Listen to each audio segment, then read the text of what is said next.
a.m. It's another edition of the Six Dorans podcast. I am your host, Jacob Sminted Sanders. And at the very bottom, we have Tanner Blitzerama Brelje. Hello. And right in the middle, actually below me, is Jamie Selceus Christensen. Hello. How are we doing tonight, guys? I am doing excellent.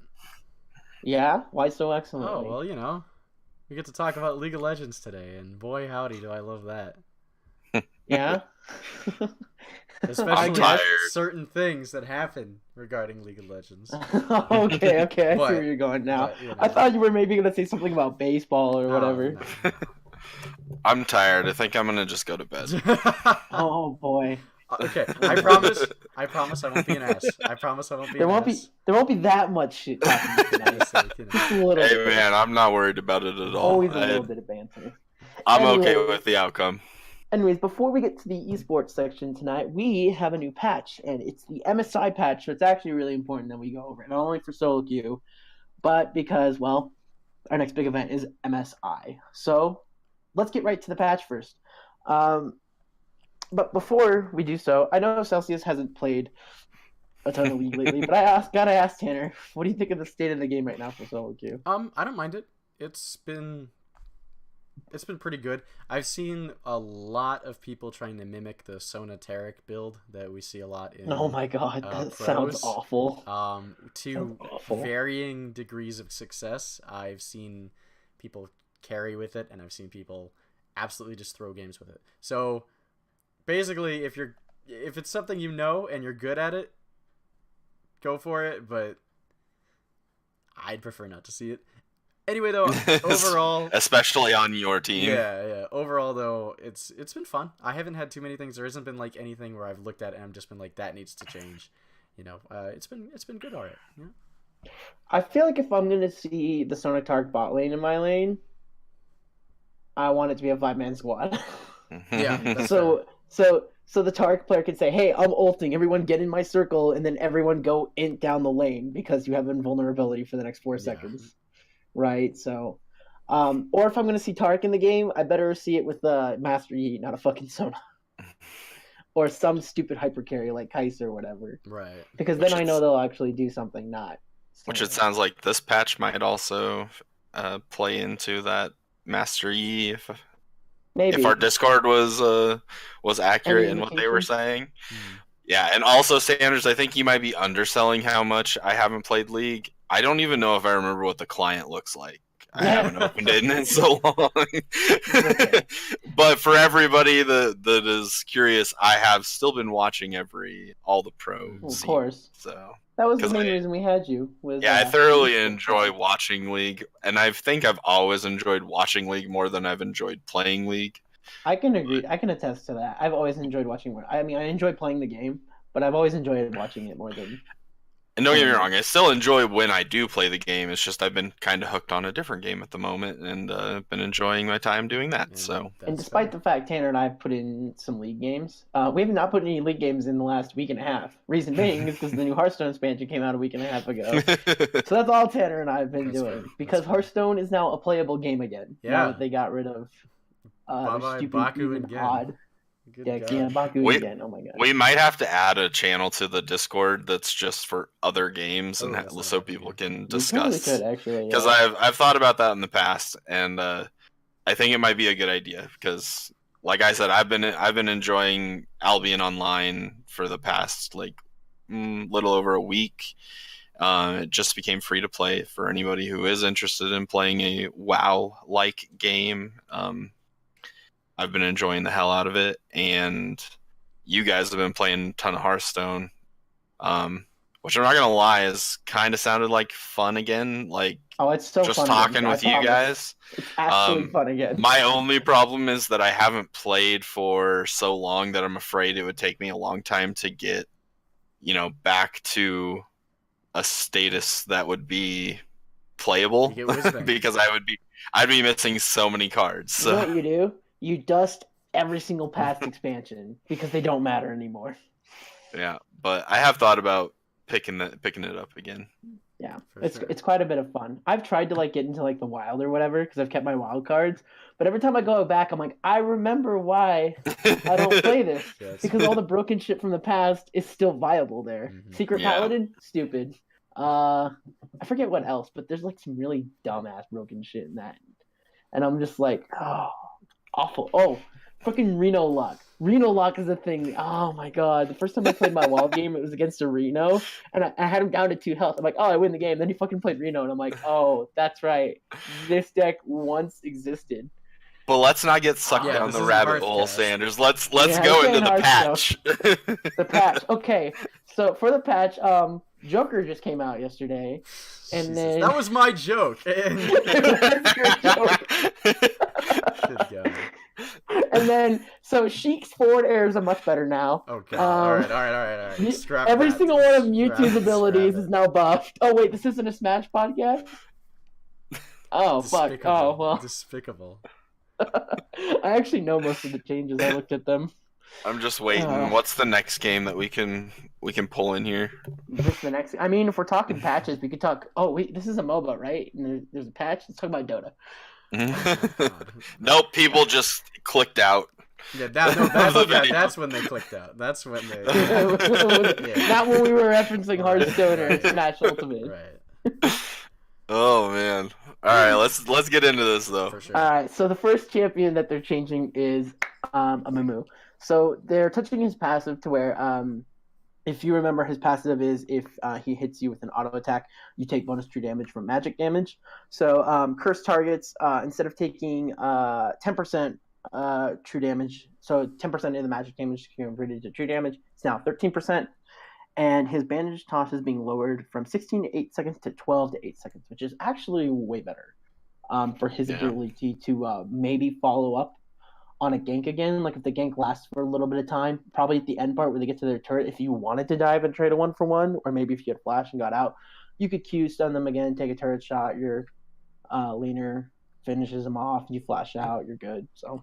By the way, this is one thing that Riot has done forever that annoys me when looking at patch notes, where it says the like flavor text for the bandage toss change. Mm-hmm. Mumu now follows his target for up to a reasonable distance. What the fuck does reasonable distance mean? Like they don't give you an actual like amount, which I know in the game it's, you know, there isn't a good way of telling you units, but they tell you units for like how far a ultimate will travel and stuff like that. I imagine a flash. I'm guessing a flash or an Ezreal a flash blink, dash, that sort of thing. But I hate when they use the like. not a Yeah, Galio I get you, ultimate, though. that's for sure. I hate when they use the like non-specific Yeah, I verbiage. got you. But could you imagine him falling like Kaiser or Galio? That would totally suck, because then you're in the middle of the enemy team.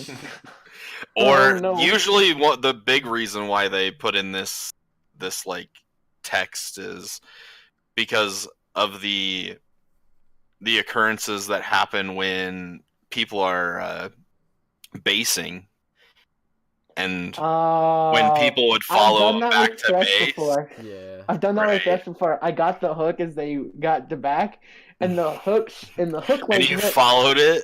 it went way out to the base. I'm like, well, I go to the base and I quickly press Q, boom, across the map and into the enemy base. Yeah, so like that's the biggest reason why I think they put these like limits to how far people Yeah, that's can probably for the best. follow other characters, but still, I don't think it's out of reason for them to say, you know, 1,000 units or whatever I'm instead guessing of it's like a flash or something like a that. reasonable distance. That- Or a they flash could sounds even, reasonable. if it was a flash, they could say the distance of a flash instead of a reasonable amount. Well, the distance of a flash can be manipulated by walls.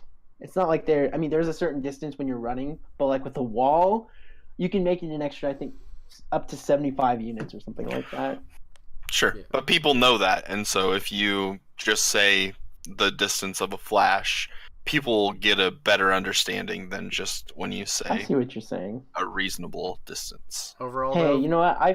I I found out yesterday Riot is way better at patch notes because when you read Nintendo's patch notes for Smash Ultimate, they don't give a single number whatsoever. They just tell you something like what I just said before. Sheik's forward air is faster. Well, what does that mean? By like 3 frames, 4 frames. Or they said Corrin, she's like a dragon character. Her stun is longer. Well, what does that mean? The actual like ability that goes out or the stun duration? No clarity. They tell you just gotta figure it out. Anyway, that was my small little gripe that I wanted to Opinions on bring the up. Mumu change? Good change. He's not like taking over the jungle anytime soon. I don't think this change will put him there. So a nice little buff doesn't hurt at all. If you talk to anyone in Iron or Bronze, though, he's got 56% win rate in that division already. You know how much more mad they'll get? That's the cue. Dodge the queue.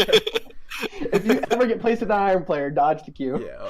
Oh, I meant his Don't even ability, mess but with you that could shit. dodge that Q too. Actually, that's what that's a good point. I'm Double sorry to entendre.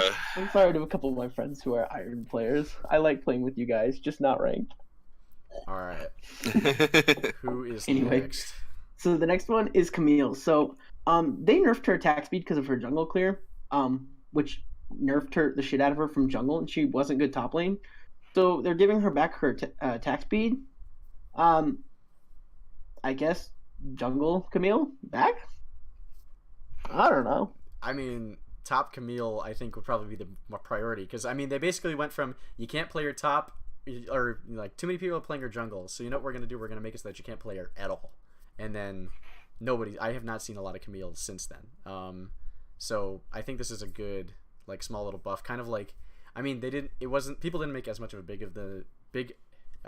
didn't make as big of a deal of this nerf as they did like the Akali nerf or something like that, but I think this is something where they need to start taking the baby steps back to reintroducing Camille, and I think this is a good first step.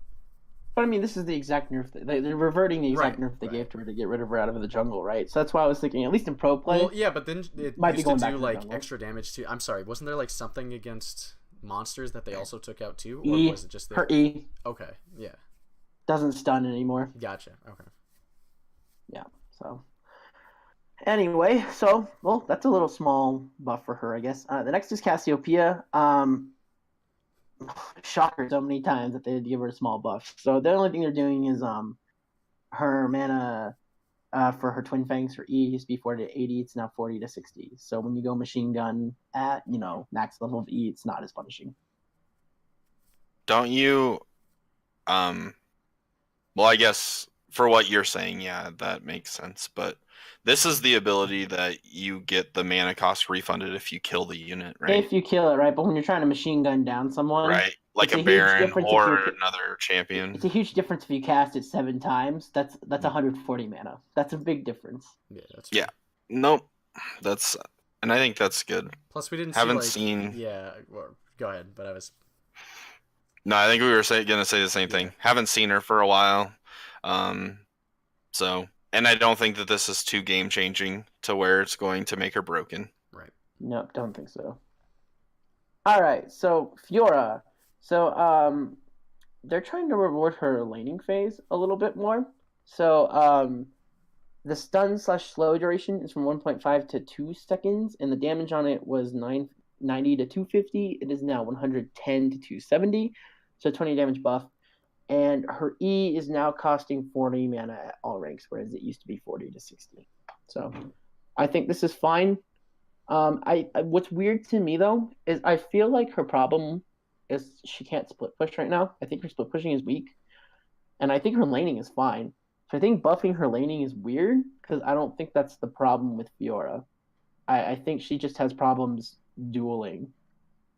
I don't think she has problems dueling. I think she has problems carrying herself past the lane because she doesn't do anything in team fights really, and she's supposed to split push. Like that's what she is. She's a duelist.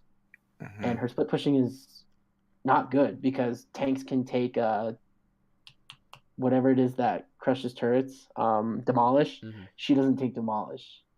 So like even if you have someone who's a bruiser, split pushing opposite of her, the bruiser is going to beat her simply because they have demolish and she doesn't take demolish. So weird buff in my opinion. I mean it's a fine buff. I don't have a problem with it. It's just weird that they chose to buff something I don't think needed to be buffed. Well, I think it's probably just them trying to go all in on, like you said, like her ability to fight in lane. Because I don't think they want to. I don't think they'd want to. But Make that her... wasn't a problem. She already beats almost everyone. Well, right. Why make that better if she's already like one of the best? Well, because like you said, she doesn't have as much of an impact on team fighting, and her split push itself is not that good comparatively to other split pushers. So basically, I think they're saying, hey, let's just maybe even overtune her impact in lane, so that way, like, it's on the Fiora player to snowball that as hard as they can into advantages. And if they can't do that, then that's like on them. That's kind of what I'm reading from this.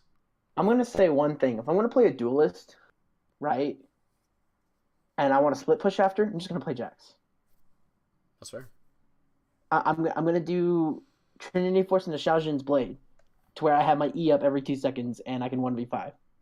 Because Jax is broken after 2 items.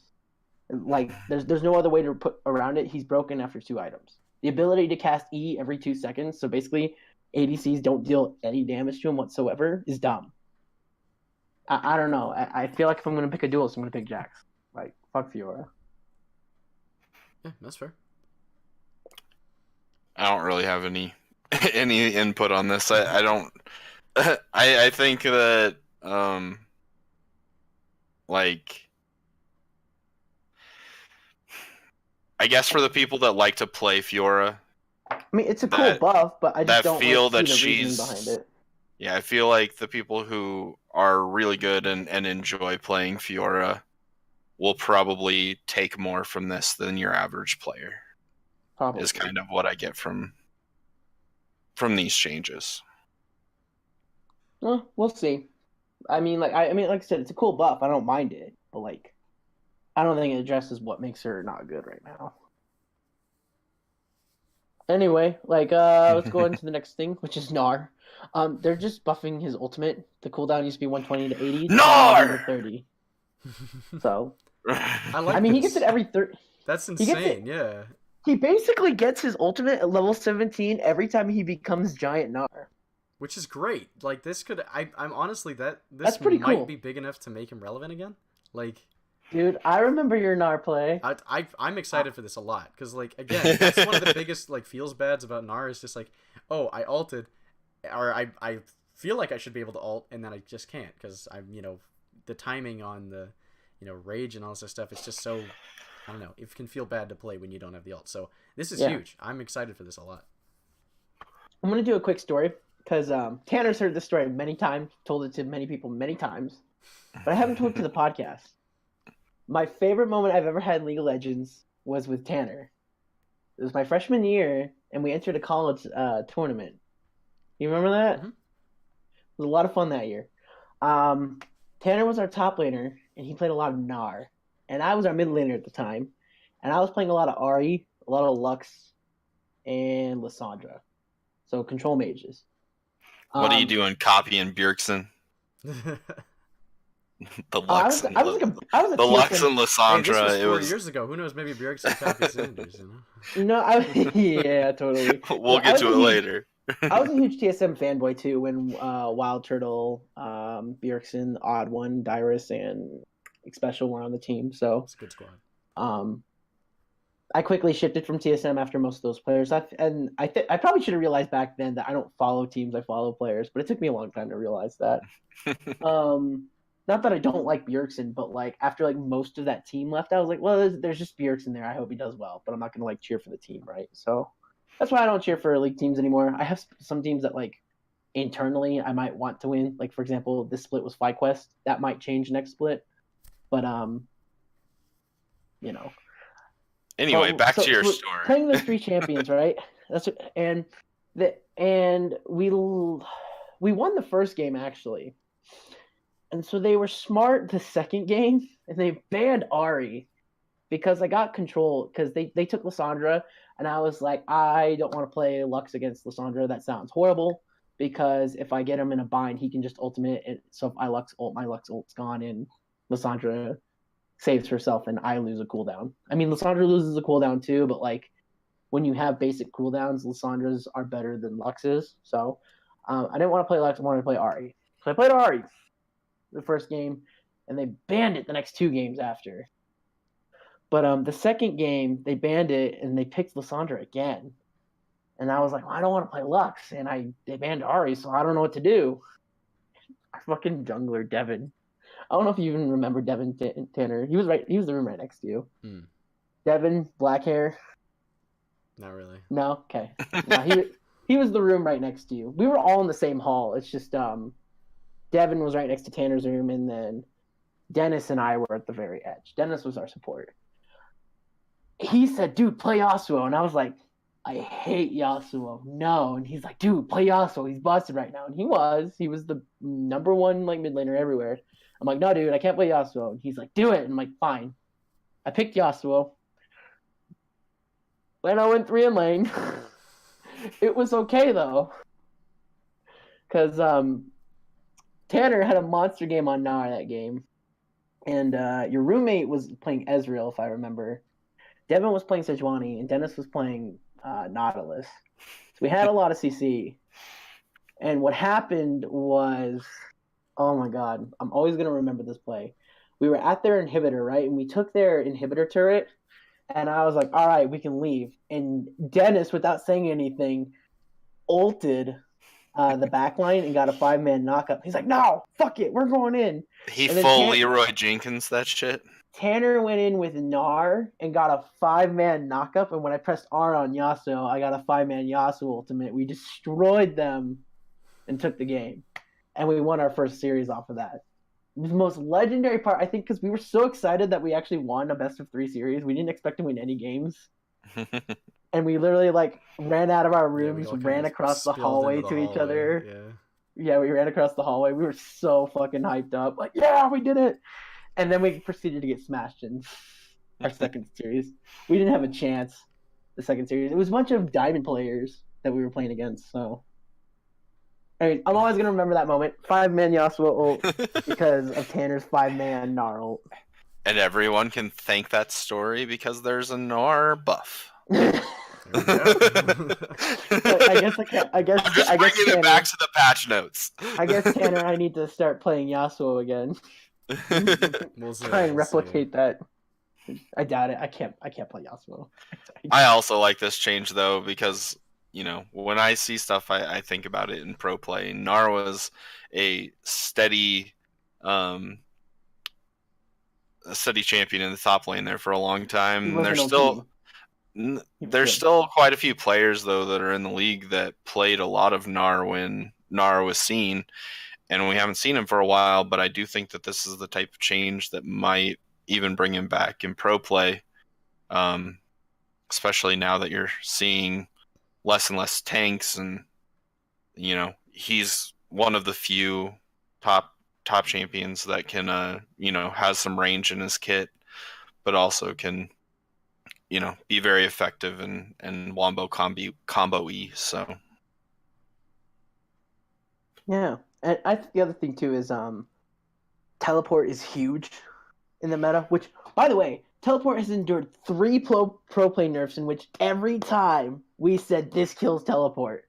But because it's such an OP summoner, all 3 nerfs that were supposed to gut it doesn't matter. It's still taking on 2 to 3 people all the fucking time because map play is the greatest thing ever. That's why Tom Kench is always used. That's why Ryze is always picked. I think as long as the ability to go anywhere across the map is a thing, those champions and the summoner teleport will always be used. I'm a little surprised Twisted Fate's not good, but it's probably because they gutted his wave clear like a year and a half ago, and ever since they gutted his wave clear. And other than that, he's very immobile too. Well, I mean, I think that's fine, right? Like, Ryze is very immobile. He has no ability. Yeah, but Ryze has a huge shield. Well, TF has a huge stun. Well, I'm just saying. But the difference is Ryze has wave clear and TF doesn't. They nerfed the shit out of that Q. I love Twisted Fate, and I've tried playing him jungle so many times ever since I saw Unicorns of Love do it. He used to be able to do it. It was a lot of fun, but ever since they nerfed the shit out of his Q, can't do it. He doesn't have enough damage. Lame. Bring back Twisted Fate jungle, please. It's so fun. Oh, just ult into a lane, stun them, kill them, bop. Easy kill, easy game. Let's get off that topic. The next one is Jin. Jin. So the trap duration for the E, the one where you just lay down the flower, it looks like he does like a dance when he lays it down. It is now 3 minutes instead of 2 minutes. And the charge rate for the traps used to be 28 to 24 seconds. It's now 28 to 16. I don't think this matters that much because you don't put any points into this ability until later in the game. So I don't think that's that big of a deal. I guess if you're like, because like Jin's E isn't really used for anything except in A, team fights that are like a mess, or B, as a quote unquote ward. It doesn't give you vision. Every once in a while it's used for minions too. Yeah, but when someone steps on it, it gives you a ward. So I think this is cool for later in the game, but like it doesn't do anything except affect later in the game. And then Curtain Call, the damage multiplier on it used to be 1 to 3.5 based upon target's missing health. It's now 1 to 4.0. They buffed this ultimate twice now. I don't think Jin's gonna be like OP or anything, but certainly this doesn't hurt, right? Well, yeah, and I think, especially considering the return of like a lot of the conventional AD carries that we had, like I think Jin kind of needs just a little bit of a step up in order to keep up relevancy wise. So I don't think this hurts whatsoever. I'd like to see more Jin. So yeah, I think it's a good buff. Yeah. All right, so the next one we have our third Kale nerf in a row. God. Maybe they'll learn someday to quit making champions stupid, overly powered when what's funny is like when they rework them and make new ones. Everyone bitched that her early game was really bad, and it is. She is a champion that jungler. So like in solo queue, if you're playing Kale, if you're not a duo queue with your jungler, don't pick Kale. Just don't. You will get stomped in the early game. You can't do anything in the early game. And who the hell knows how much your team feeds if you're playing Kale, and if you'll even get to your late game status, right? Because once you get to your late game status, you are nigh on indestructible. You are like Vayne times 2. Like that's how good you are. Vayne is supposed to be the epitome of late game. It's Kale now. She is above Vayne. I am mind blown they made a champion better than Vayne at the late game. Regardless, her early game was extremely weak when she came out. Everybody hated her. And even after some play, people were like, yeah, her early game's too weak to play in pro play. Enter Nemesis, Fnatic, who played it a couple times, showed you could do it, but that was when Broxa babysat him. So, again, if your jungler's not in a duo queue with you, don't pick Kale. But if he is, you can pick Kale. Because immediately when whoever you're playing against starts bullying you, you just tell your friend, hey, come up here, free kill. But to the actual patch notes, they're nerfing her early game again. More. Her base attack damage is from 52 to 50. Her base armor, which I think is the more important nerf, is from 28 to 26. And her attack speed ratio is from 0.695 to 0.667. And also, for those of you who didn't know, if you decided to take, oh my god, Ezreal takes it. Tanner, help me out here. What, like tier, or what do you mean? Like, no, the rune. The rune. Oh, Kleptomancy. Kleptomancy. If you took Kleptomancy and got Elixir of Skill, you'd actually get your Ascension at level 10 and level 15 instead of level 11 and level 16, like she was designed, right? So you got your scaling a bit earlier in the game. 2 minutes earlier, probably, which is really nice. They got rid of that. Ascension is now based upon kills, level, and skill points. It used to be just based upon skill points. So now it's based on level and skill points. So that's probably for the best, because being able to get that Ascension 2 minutes earlier is OP. Yeah, like literally they say also shout out to Elixir of Skill and you lucker dogs who saw it drop enough to use the strat. Like, if they're calling their own player base lucky, pieces of shit, then they're probably going to take it out, and they did, so, Yeah. Anything else? That's what you get when you add a rune like kleptomancy into the game, though. Oh yeah, everyone's gonna find ways to abuse it. I'm not gonna lie, I've gameplay, never people abuse enjoyed it. that rune ever. Really? Oh, I love kleptomancy. I've always thought that it was too gimmicky. Gimmicky? What? I hit you and I get gold? Come on. I hit you, I get gold. I hit you, I get items that aren't even in the game anymore. I hit you. Dude, yes, yes. Like, I think Fucking I would be a wards. little bit better with it if you didn't get items that no longer existed. I mean, technically wards exist. You just can't buy them. Not in that capacity, and the potions that you can get too. The elixirs, yeah, elixirs Yeah. aren't supposed to exist anymore, but they do. Anyway, so for the coolest buff, in my opinion, in this patch, the next one is Kayn, and it's very simple. For Shadow Assassin Kayn, the cooldown is used to be 21 to 13. It's now 8 seconds at all rank. Holy shit, pretty cool. that seems like 8 fucking seconds. okay. Stop doing that. That's killing my ears. Sorry, listeners. It's 8 fucking seconds at all rank. That's so good. Can you Seems imagine? crazy. You literally just like came imagining the 80 carries bot lane, the Galio support's not there. The Galio support sees you going in and ults you, right? But because you're Shadow Assassin Kayn, you've already deleted the opponent, right? The enemy jungler's coming.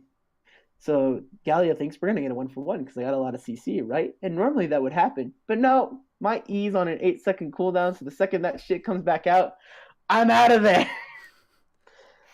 Awesome buff. I love it. This only when you Only on are Shadow blue? Yeah. Which also I think gives an incentive to actually take Shadow Assassin. I think That's a good point. I've always been someone that says if you're gonna play Kayn, you should play Ross. You should never take Shadow Assassin. I don't even care if the team is 5 squishies. No, yeah. I don't think you should take Shadow Assassin because it was overload. It was overkill. Like Ross already deals a lot of damage, especially if you take Electrocute. By the way, if you take Electrocute on Ross, you're basically an assassin still. Ross deals enough damage to kill on his own. Why do I need a form that's designed to deal more already, right? And then Ross is also tanky. Then he also heals from his abilities. Like everything about Ross is just better. And he has CC. He's a knockup. Everything about Ross is better, kit design wise. But now that Shadow Assassin Kayn has a reduced E, there's now an incentive to say, okay, I'm fed at like say 3-0 or 4-0.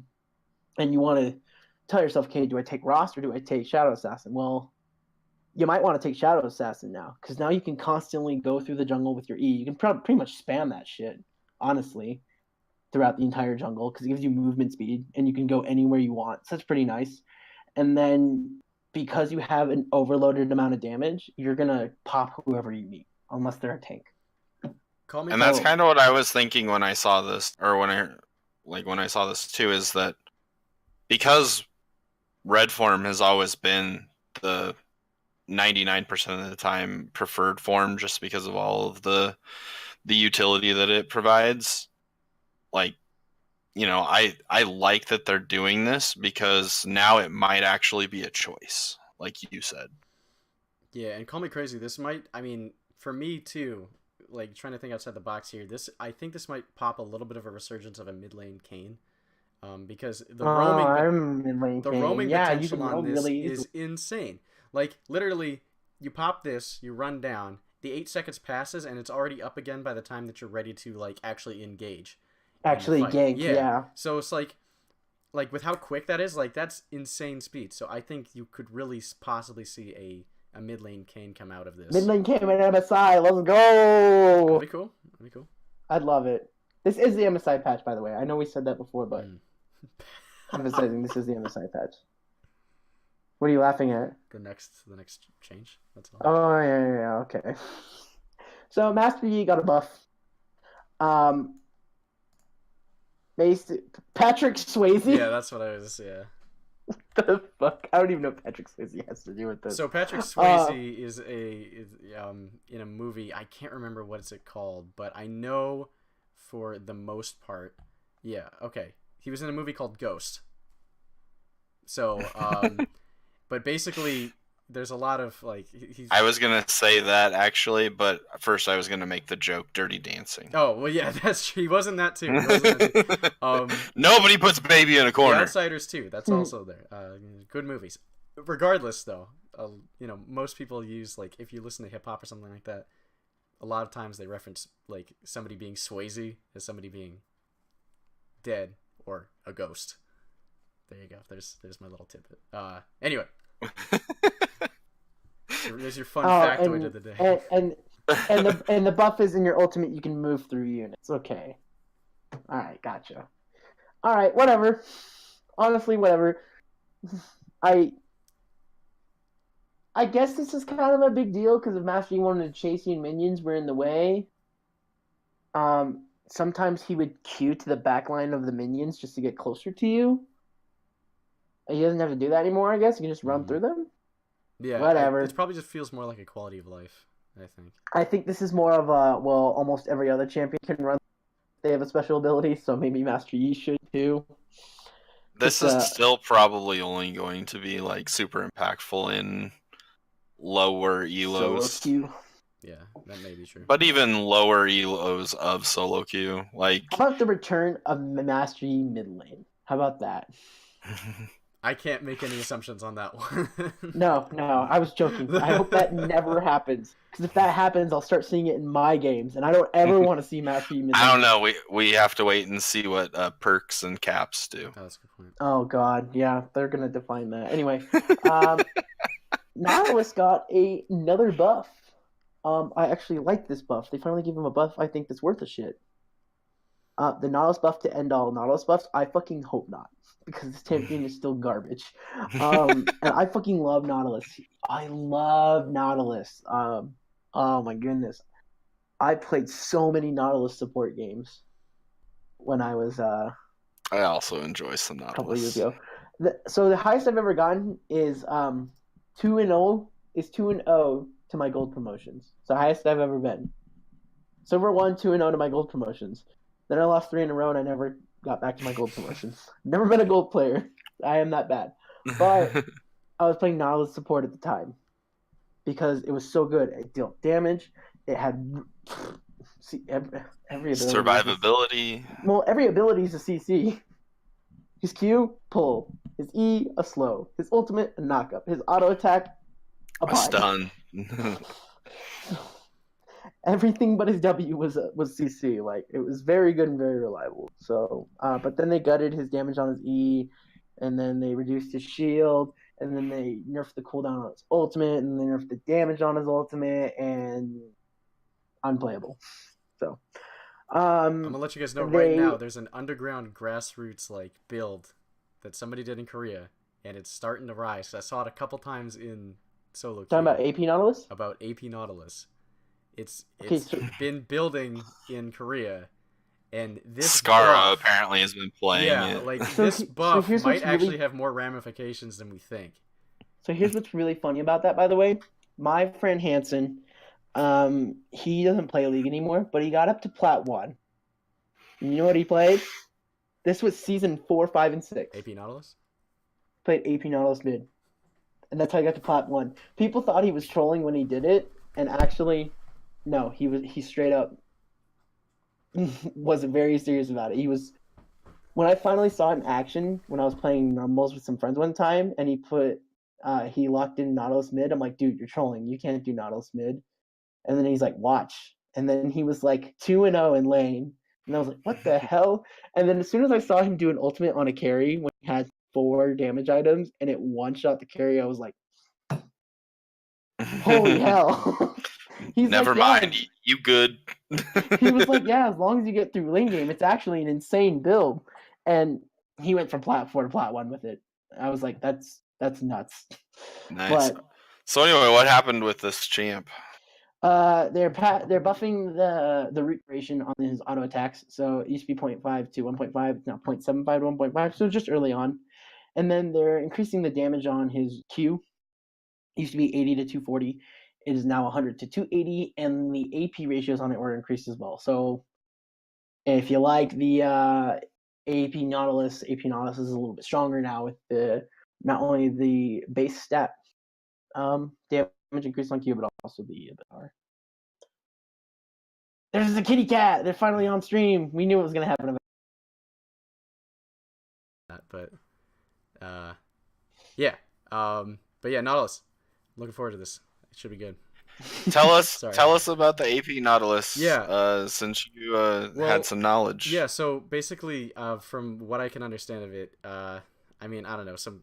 Like most things, some guy in Korea went nuts and built this, and it worked out. And like you said, it's been kind of making trickles. Now, the only thing is, like, this doesn't directly buff that part, since the AP ratios aren't really like going crazy for like the E and things like that. But I mean, from what I can tell, the Nautilus was kind of decent, and so now this might actually make it good enough. I don't know if we're gonna see it in pro, but just something to look out for. That's all I'd say.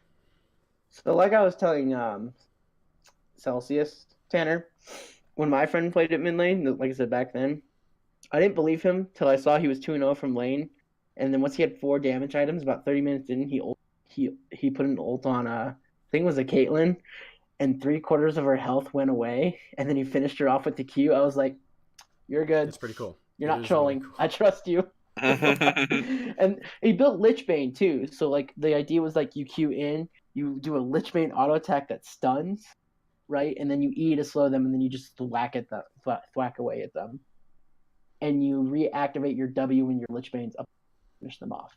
He had like a certain like rotation of spells you had to. You're plat 1, so I'm not gonna question it. he climbed with it. So the next one is Ornn on the patch notes. So his health has been increased from 625 to 750, and his armor was increased from 90 to 100. This is on his passive. For if you build Forge Fire Cape, so he gets uniqueness when he builds items. For Frozen Fist, the armor is increased from 95 to 125, and for Infernal Mask, the health is increased from 550 to 750, and the magic resist from 90 to 100. So essentially, he's just a tankier motherfucker. Mm-hmm. And these are only for him, right? Like, because these are the upgraded items that he can build, but will this only apply to him, or I guess if he builds a Forge Fire Cape for somebody else, will they also? No, this is just for him. Okay. The whole point was to buff him, not the kid. Gotcha. So, I guess they're trying to make him unkillable again. I wouldn't mind that. See what happens. What? I wouldn't mind that. I like Ornn. You know how much I hated it when he was unkillable, though? What a piece of shit. Ugh. And then he would fucking build the item that's armor, but when you auto attack him, it deals damage to you. Thornmail, not Thornmail. Is it Thornmail? What? Yeah, the one that deals damage on auto attack. Yeah. Yeah, Thornmail, and then he built Thornmail, so no AD carry could like fucking shred him.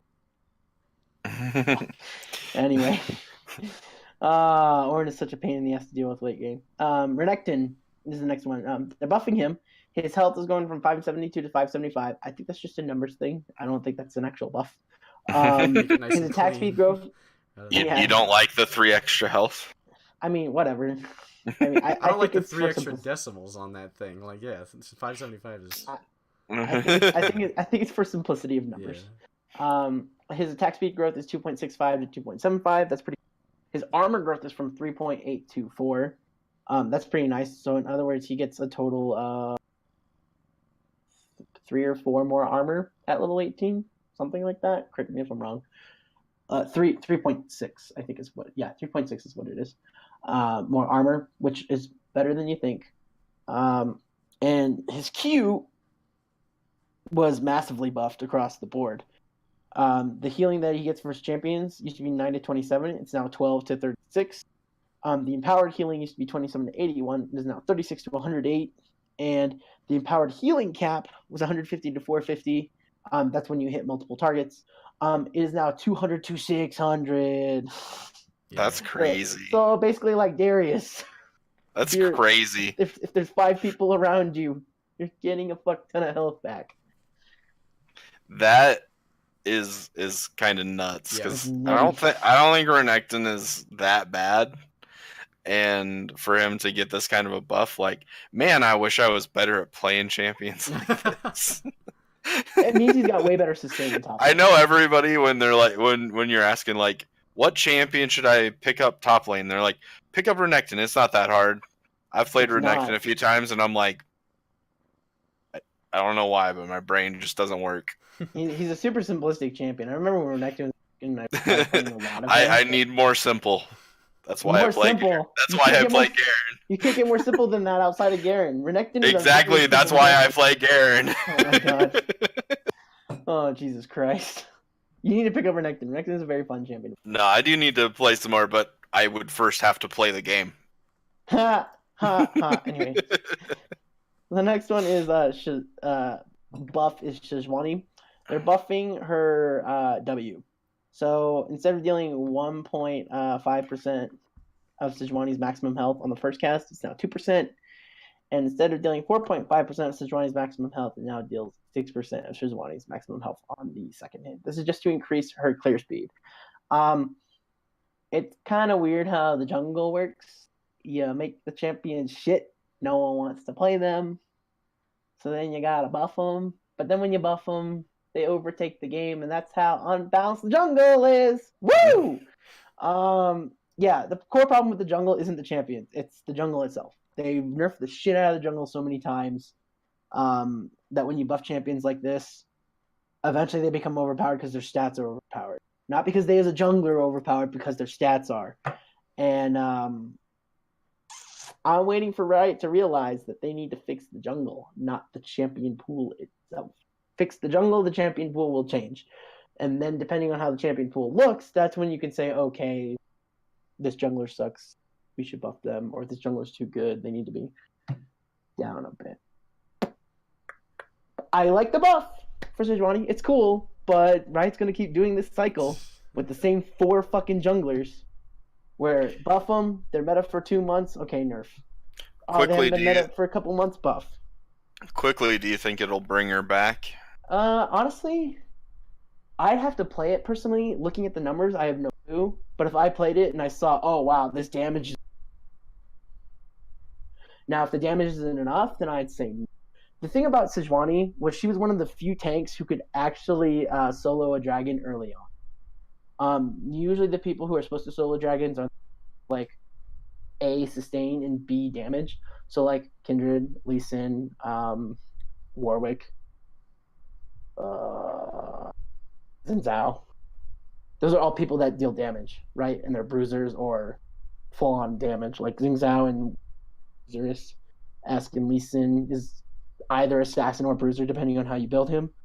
And Could Zac? And Kindred's because he can pick up his blob. But it's really, really hard to early on. He needs Bombing Cinder to do it. He can't just do it like those other 4 champions can. Like I said, it's possible, but it's not easy. It's not easy. I guess I wouldn't mind seeing some tanky junglers come back, because I feel like we've moved away from that a little bit. The thing that was cool about Sejuani though was that she was one of the few tanks who could solo the dragon, and this buff points to me that she has more damage. So if she can solo the dragon very well, a jungler's always good if they can solo the dragon. But that's in solo queue, not necessarily pro play. I'm also a dragon whore. Everyone knows that. I focus the dragon so much. I think it's ridiculous that in the game you can get stats for free by killing something. That's just nutty to me.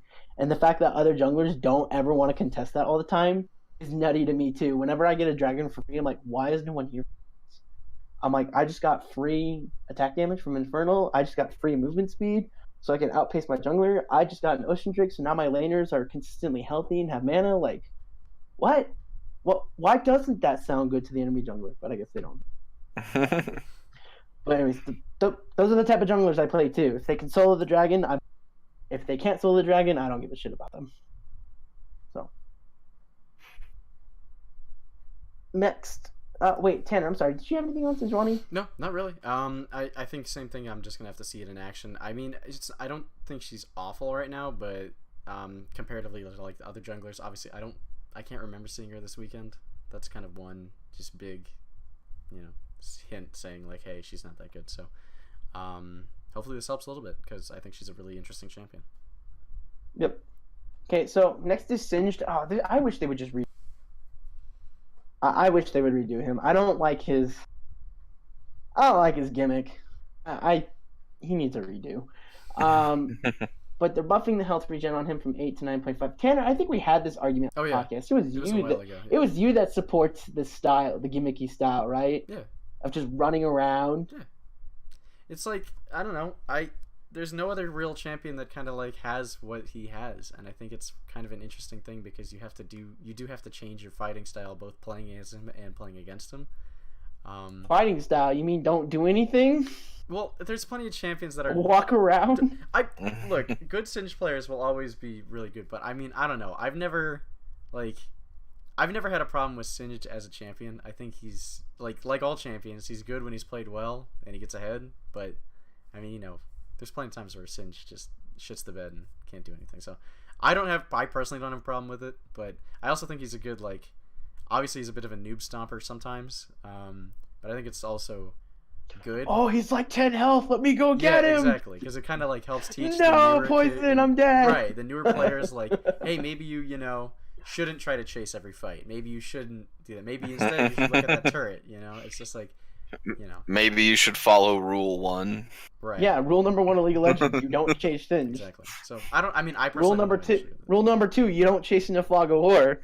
Rule number 3: if Teemo's in the game, you don't walk in the bush. Those are the 3 rules of League of Legends.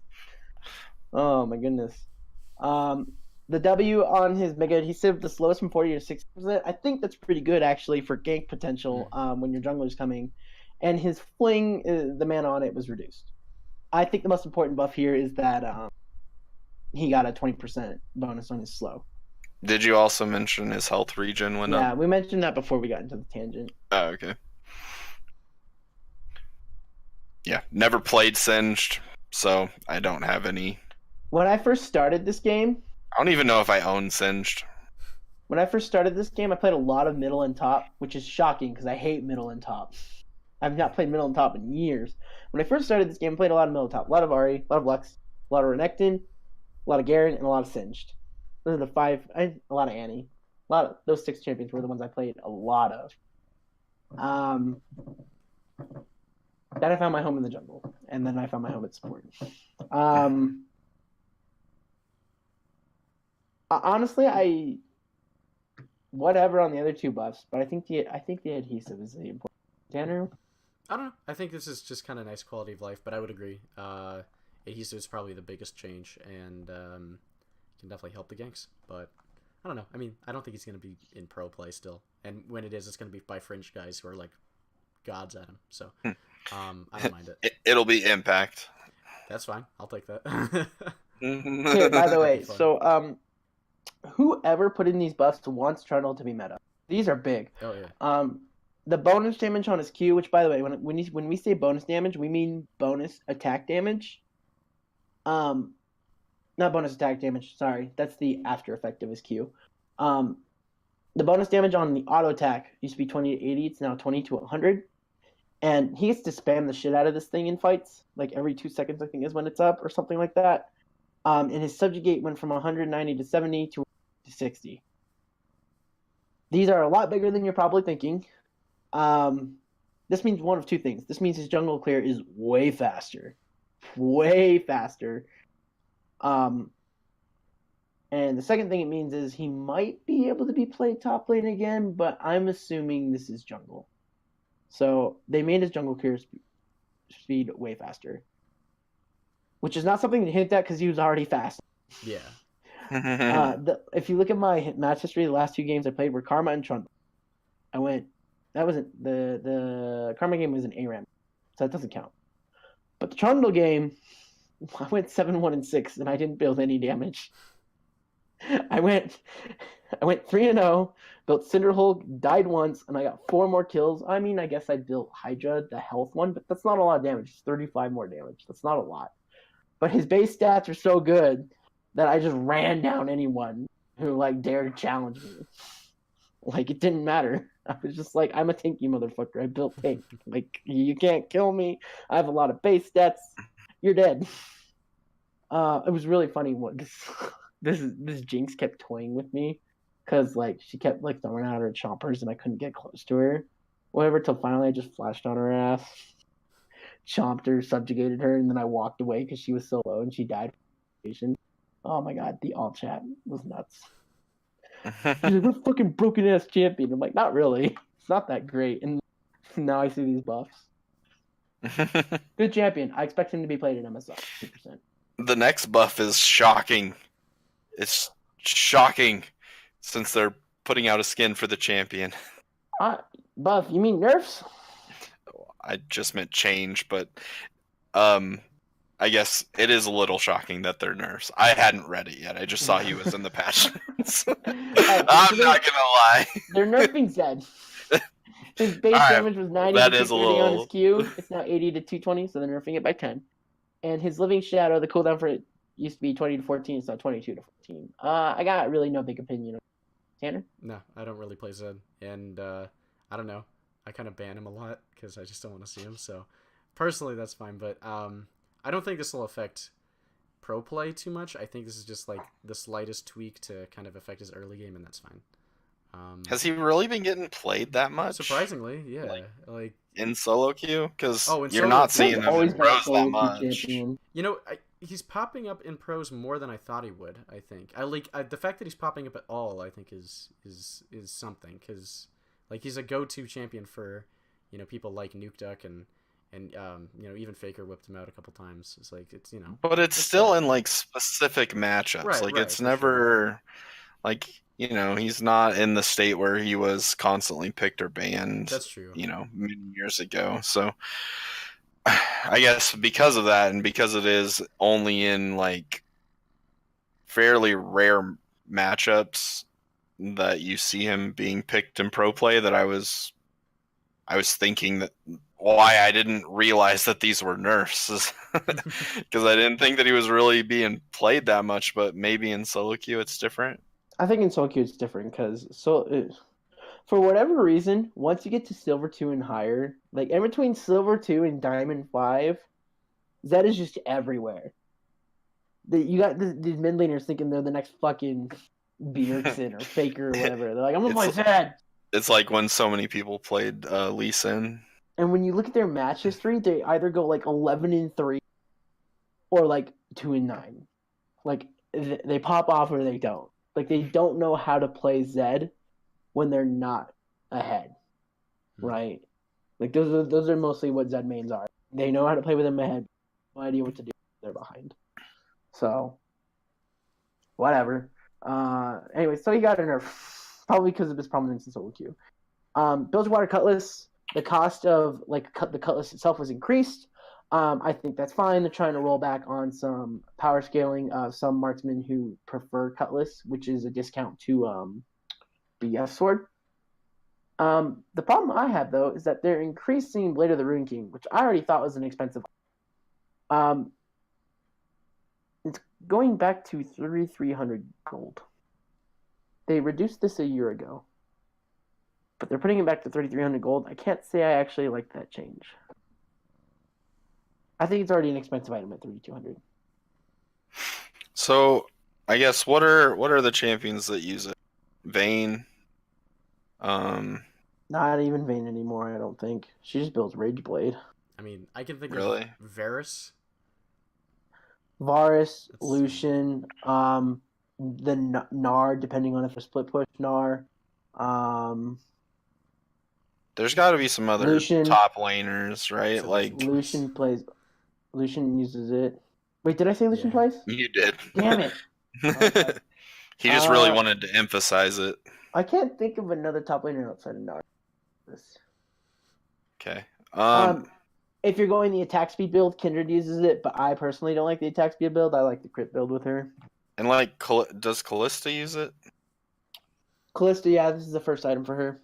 Okay, so I was just trying to think of the champions that use it to see if they are some of the overpowered champions in the game, but I think it's Lucian. I think the that's the biggest the one. list that we came up with isn't like screaming out to me like, this is a list that needs to have 100 gold nerf on their item. So yeah, I don't really know why they're increasing it either. That was the only thing I could think of, but Yeah, I mean, I get what they're doing with like increasing the gold early and making Cutlass a little bit more expensive, but yeah, I don't think you need to buff or to nerf it by 100 gold like overall. I think that's. I mean, the other thing too to keep in mind though is 100 gold isn't that big of a deal. It's one extra wave. Yeah, but sometimes that could be like that could be, I mean, I don't know. That could actually like. I'm not saying that it can't affect the game. I'm just saying that it's not that big of a deal. I think the most important thing probably for pro play with like Lucian or someone like that is that you got to back earlier than your opponent, so you had a spike in lane before your opponent. So you had the ability, because don't think about this as it like Cutlass is going up 100 gold. Think about this as you had a 200 gold discount against BF Sword. I was talking the Blade of the Rune King. I know, but think about it as you had a 200 gold discount, right, against BF Swordsman. So you had a power spike before your right, and that's why I'm okay like you guys with the Cutlass change. And they're putting it up 100 gold to more match that. But for the Blade of the Rune King, what I'm saying is that it sucks. I don't get it. But in the scheme of things, it's an extra 30 seconds before you get to go back, because that's about how long it'll be before you kill one more wave. So, I don't know if it's too big of a change. I don't understand why there's a change. You might consider, if you're going to spend 300 gold on Blade of the Rune King, that might be a consideration for some marksmen. Sure. But the next one. They're decreasing. Oh my god! I need to read the patch notes. Well, no, I mean, they're just decreasing the overall gold for Hextech Gunblade because they're increasing the cost of Cutlass. That's all. Like, yeah, and it's the combine cost. So the total cost of Hextech Gunblade changed. Right. So, like when you have both items, there's still a remaining amount of gold left. Fair enough. I was gonna say if they're fucking buffing for like champions like a Kali and shit, I'm gonna be like, what the fuck? I don't understand. No, it's just that Cutlass is 100 more, so it would be unfair for the cost to be 850 still for Hextech, because Hextech is technically 100 more gold. So it's down to 750. Fair enough. Bramble Vest, Grievous Wounds used to be 1 second, it's now 3 seconds. They are reverting a nerf. That's actually pretty nice, actually, if you're a tank and you need to build the Grievous Wounds. Cinder Hulk used to deal 200% bonus magic damage to minions, now 300%. Love it. Helps with Sejuani, by the way. That might be, that combined with Sejuani's W might be enough, and that combined with Trundle's Q is a lot. So look forward to Trundle in the perfect storm, yeah. Probably Sejuani as well, but Trundle's 100%. I will bet money Trundle's at MSI. 100% would put like $1 million down. $1 million down. Not even joking. I would put $1 million down and say I'm gonna be 2 million. I'm gonna, instead of being a millionaire, I'm gonna be a 2 million. Like straight up. The energized effects by Stormrazor are now they used to be increased by 30%. It's now 35%. And the slow on it, it used to be that the energized attack for Stormrazor would slow you by 40%, decaying over 1 second. Now half seconds. Please buy our item. That's all I can think of when I see like the changes of Stormrazor. It's just Riot pleading, like please guys, buy Stormrazor. Don't make this a useless item. It's good. We promise. Like I feel bad. Look at the image. It's got a sword. It's good. Yeah. I promise. Yeah. And then it's got a sword like Yasuo. Yasuo, please take it.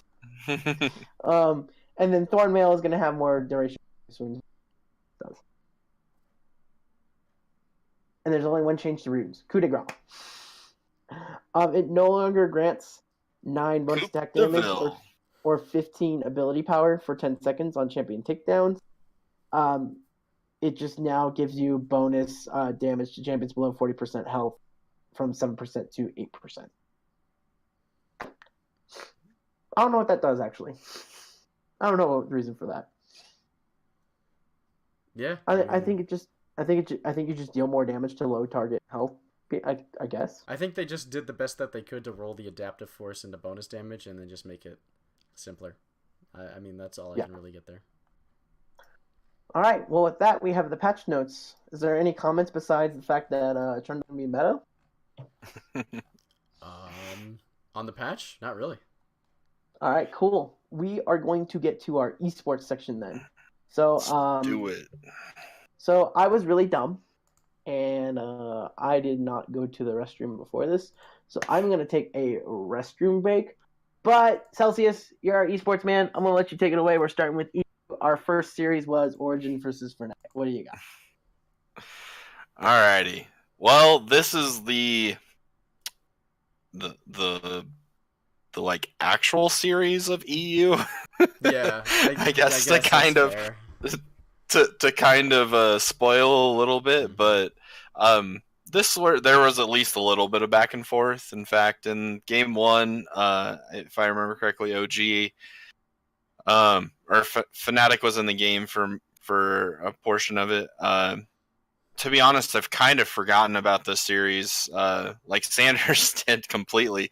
When he gets back, he'll tell you about it, I'm sure. But he actually forgot this was a series and didn't watch it. So I watched it when it happened as much as I could. But other than that, I haven't really gone back and looked at it either. I just know the outcome, which OG actually stunned all of us and pulled out a 3-1 victory. It wasn't even a full 5-game series. Unfortunately, that rendered all of our picks for both of the matches this weekend to be wrong because we picked Fnatic to win the whole thing. It was really actually kind of fun to watch OG look like we thought they would in the G2 series, the day or the week prior. It was fun to watch them look like, the dominant team that we had in second place for most of the split. And they came out, they had some really good plans of attack for Fnatic, and they executed on them very well. Fnatic did win game 2. So it looked like it was going to be a series that was going to go the distance with OG winning game 1 and Fnatic winning game 2.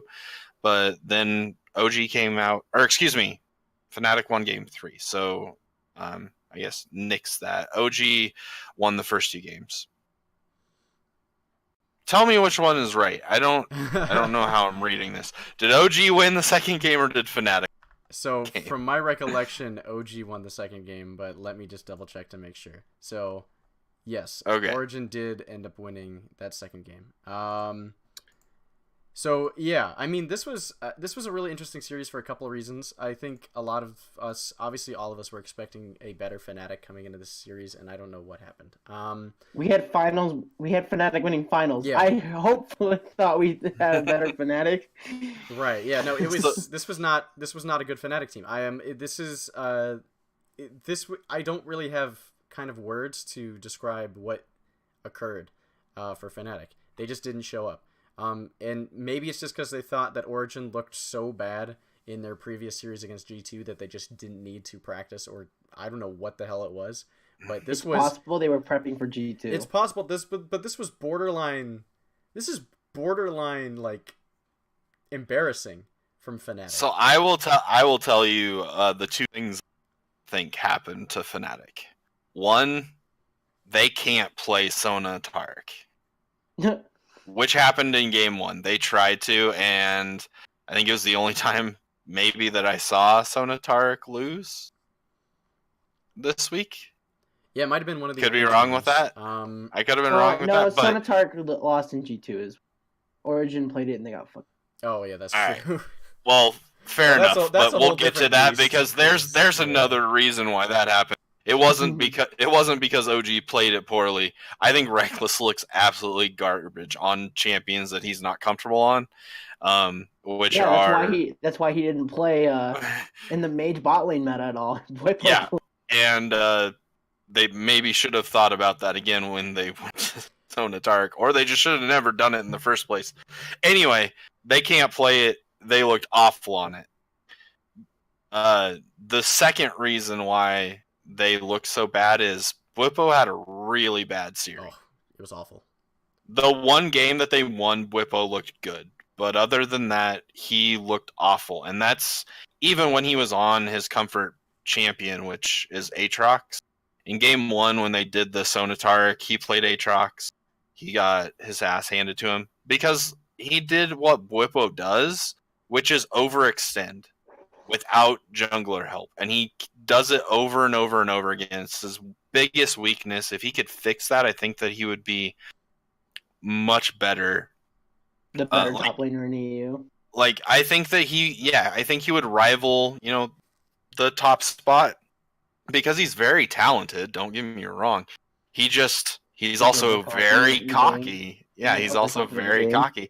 And so I think because of that, he thinks he can get away with things like overextending, or he just doesn't think about it in the moment. But either way, he has to fix that if he's going to take the next step as a top laner, because ultimately they rely on him pretty heavily. And when he's not playing well, typically Fnatic's not playing well unless they can get it to a late game with Reckless on, one of his comfort champions. So in that game 1 where they played Sonataric, OG came in with a strategy prepared for that, and I love seeing that because Sonataric had been a combo that had been seeing action prior to this week. I loved seeing teams not just come in and say we have to ban this. Instead, they came in and prepared a counter pick to it. And in this case, Mithy played Blitzcrank, so that was pretty awesome to see.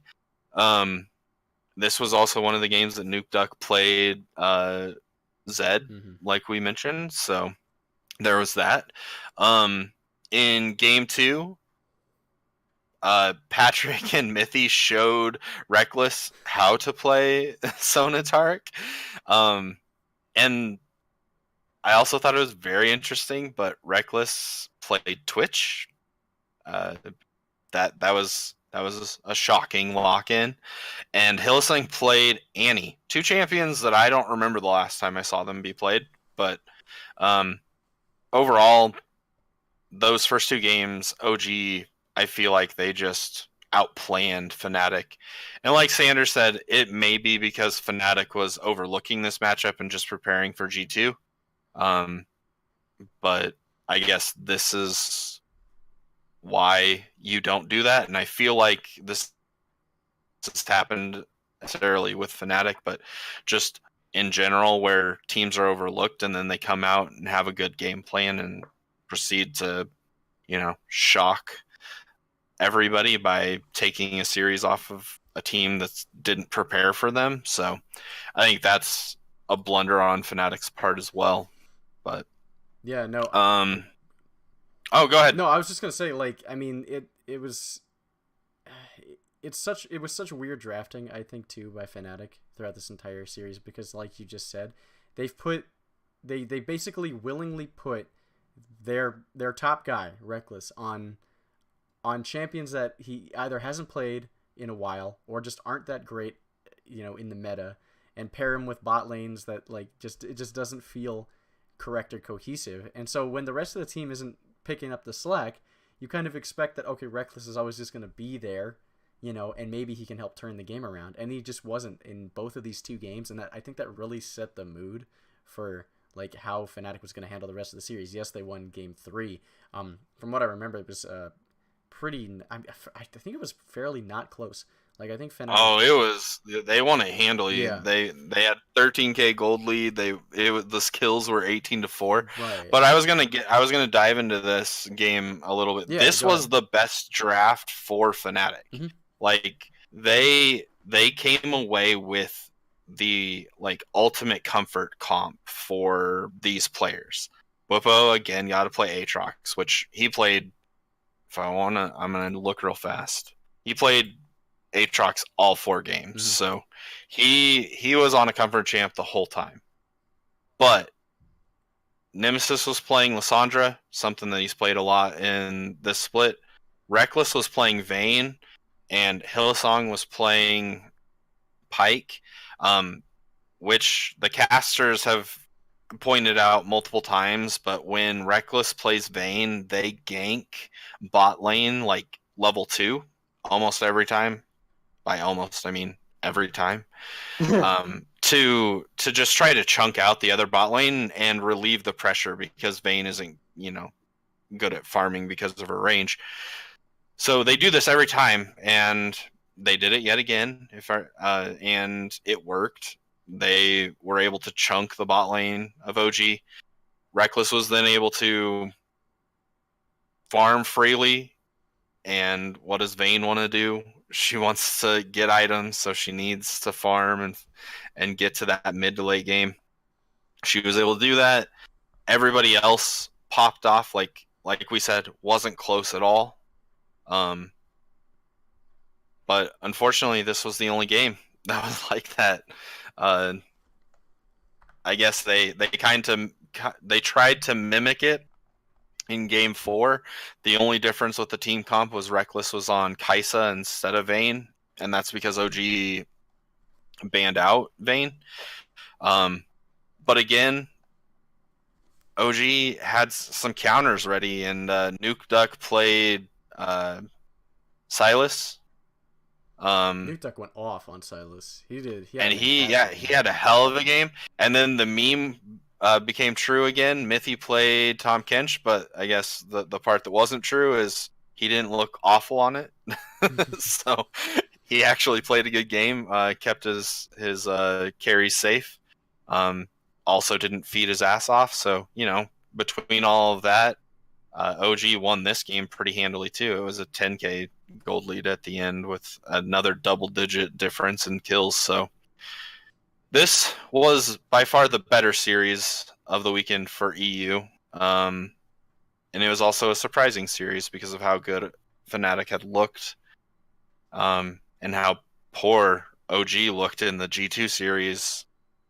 But the they better didn't look too good in the other G2 series. Well, we're getting there, but OG came prepared, and Fnatic did not look like they did, and that's what I took away from this series. I'd make the argument that OG winning this game, like after beating Fnatic and knocking them out, that kind of was like their moment of, we have nothing else to prove now. Like we've done it. We've slayed the giants, quote unquote, here, and losing to, moving on and however the game against G2 goes. I think for them, this season is obviously a win because they did. It's definitely a success. Right. Their first year in, back in the LEC. Yeah, no. And it was a team of outcasts, right? Yeah, pretty much. It felt a little ragtag, kind of had that feeling to it. The one last thing I want to say about the series was, man, people in Europe must be really upset that Fnatic did not win this. If you listen to this game, the crowd split between Origin and Fnatic fans is 85% Fnatic, 15, maybe even less Origin. Origin pretty much did not have very many fans in that building, and that's probably because Fnatic is such just a huge powerhouse in EU. But me and my friend who watched this with me, we were making jokes that Origin was only getting pity claps.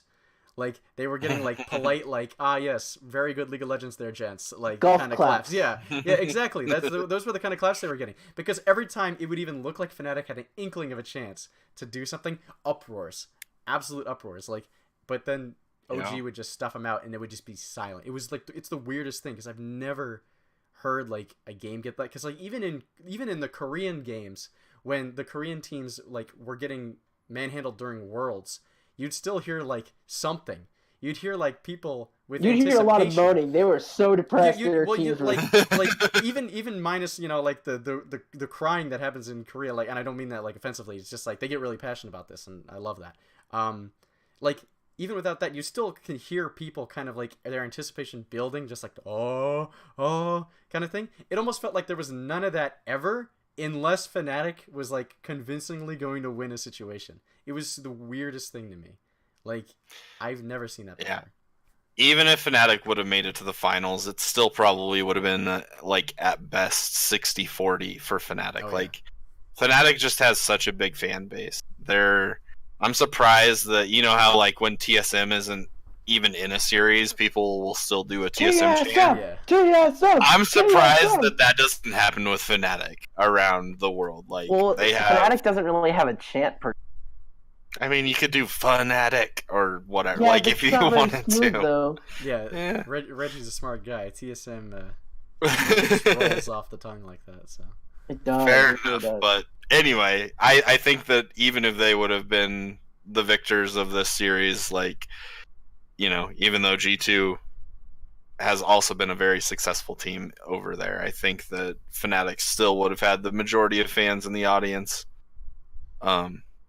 But Sanders, did you have anything on this series, even though I know you didn't watch it? Nada, because I didn't watch it. I totally forgot the series existed. You know what was really funny? So I got up on Saturday morning, not knowing what happened in Fnatic Origin, right?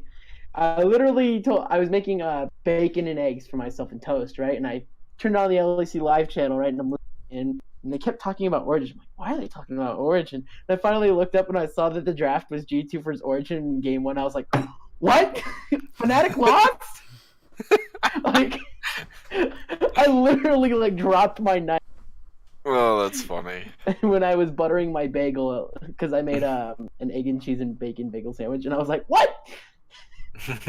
I was like, oh my god, I can't believe Fnatic lost. I thought it was a given. Oh, that is hilarious. Like we said last week, that's why we play the games, right? So that's right.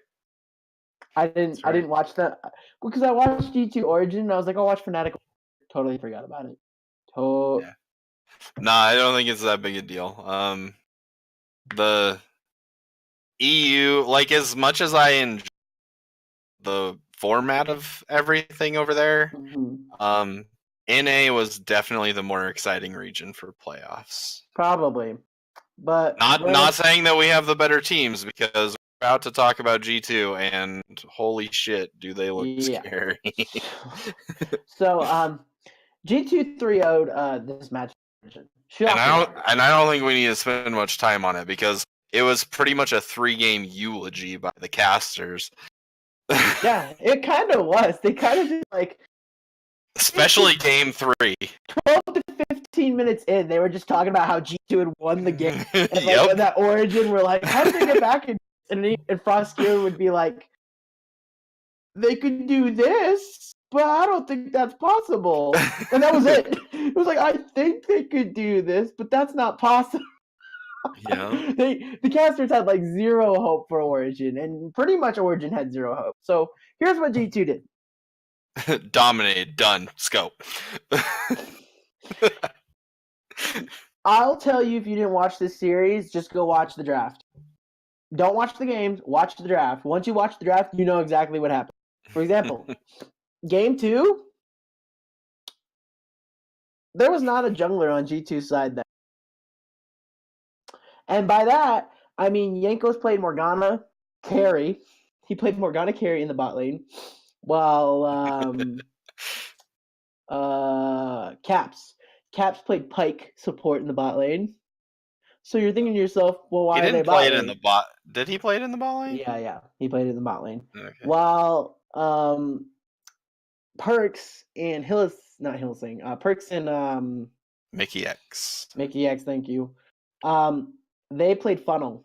They played Rakan, Zaya, and basically what they did was he took red buff, he went mid lane, took 2 waves, he went and got Scuttle, he came mid lane, took 2 waves, took the birds, came mid lane, took 2 waves, got a shit ton of gold, and the mistake that Origin made was, this is technically the way you beat funnel, is you gank it early because it's very weak early on. They didn't play the 2v2 correctly, and they gave Reckless a kill. So not only is he vastly ahead... Not Reckless. Not Reckless. Perks. Not only is Perks vastly ahead in gold already, but then... nice. Game over. Game is over. As soon as I saw that, I'm like, this game's over. Forget it. This game's over. And it was. And you would think that would be the biggest stomp of the series. It wasn't. But so they drafted a funnel comp, right? But the crazy part though is, so game 1 they played the Sonataric, they won. Game 2 they didn't even ban the Sonataric. They let Origin have an Origin. Great, we have Sonataric. But then G2 is like, this is our counter to Sonataric. Funneling.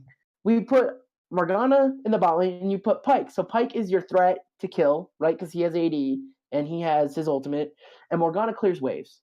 And also Pyke takes the Relic Shield, which helps clear waves too. So basically, Jankos and Caps were on wave clear duty. And when your bot lane is Sonataric, you have no kill pressure. Your whole point is just to poke for gold and clear away minions, right? Well, that's essentially what they responded with. Morgana pokes with W and clears minions, and Pyke does the same thing Taric does. Gives healing with the Relic Shield. And you're thinking to yourself, well, how do you sustain in that lane with the poke, right? Morgana's Black Shield. Shield's magic damage. What is Sona's Q? Magic damage. It shuts down the lane entirely. So, Sonataric might get their gold, and that's cool and all, but your mid lane's getting shit on because they're getting funneled on. And by shit on, I don't even mean like Perks didn't even have to get kills, and Perks is going to be far ahead in gold because he has access to the entire map. The map is his money, right? So, yeah, they basically said we found a counter bot lane for, Sonataric, and in turn, our cost is we don't get a jungler, and they were okay with that. So, after they got the first blood, they backed. They pushed the mid wave with Xayah, and then they roamed top lane. They got a kill top lane, took the top turret, came back mid lane, pushed the wave in, went bot lane. Pyke got a pull. Rakan got a W. Xayah got more kills, and they took bot turret, and then they took a dragon, and then they went mid lane. And long story short, this game was over before 25 minutes. Yep. And again, it wasn't the biggest stomp of the series. Yeah, the biggest. That was the next game. The biggest stomp of the series was game 3. So G2 already pulled out 2 wild comps, right? They pulled out the Sonataric game 1, which we've seen before, but it's still kind of new at the time and kind of like not normal. Game 2 was a funnel, which, shocker, G2 does a funnel, but they're the first team in the world to do it this year. And game 3 was nutty too. They pulled out Ryze in the top lane with Wonder, Jarvan in the jungle, and Jace in mid lane. You're thinking to yourself, that seems kind of normal. You just flex Jace and Ryze. No. Perks played fucking Nico bot lane. And it wasn't Mickey X. And it wasn't the on hit version either. It was the mage version. With Mickey X on Tom Kench. I'm going to state the same thing I put in Discord. Perks is not even a top 380 carry in Europe. He's not. G2 have fully embraced this and realized we can create some nutty comps by playing to Perks' strength, which is the fact that he can play a lot of champions. So you just put those champions in the bot lane. Now, you might think to yourself, well, Xayah is a marksman, right? Yeah, but Perks was playing Xayah mid lane when he was mid lane. Like, any champion that can be played mid lane, he's playing now. He's not playing true marksman, and he hasn't been very good at it. Don't sell him short. Okay, I'm sorry, his Draven sucks. I'm sorry, his Lucian not very good. Draven. I was talking. He played Lucian in the funnel, so that doesn't count. I was talking. He's played Callista and looked okay on that. It was just okay though. Like, it was like number 6 or number 5 carry in the region.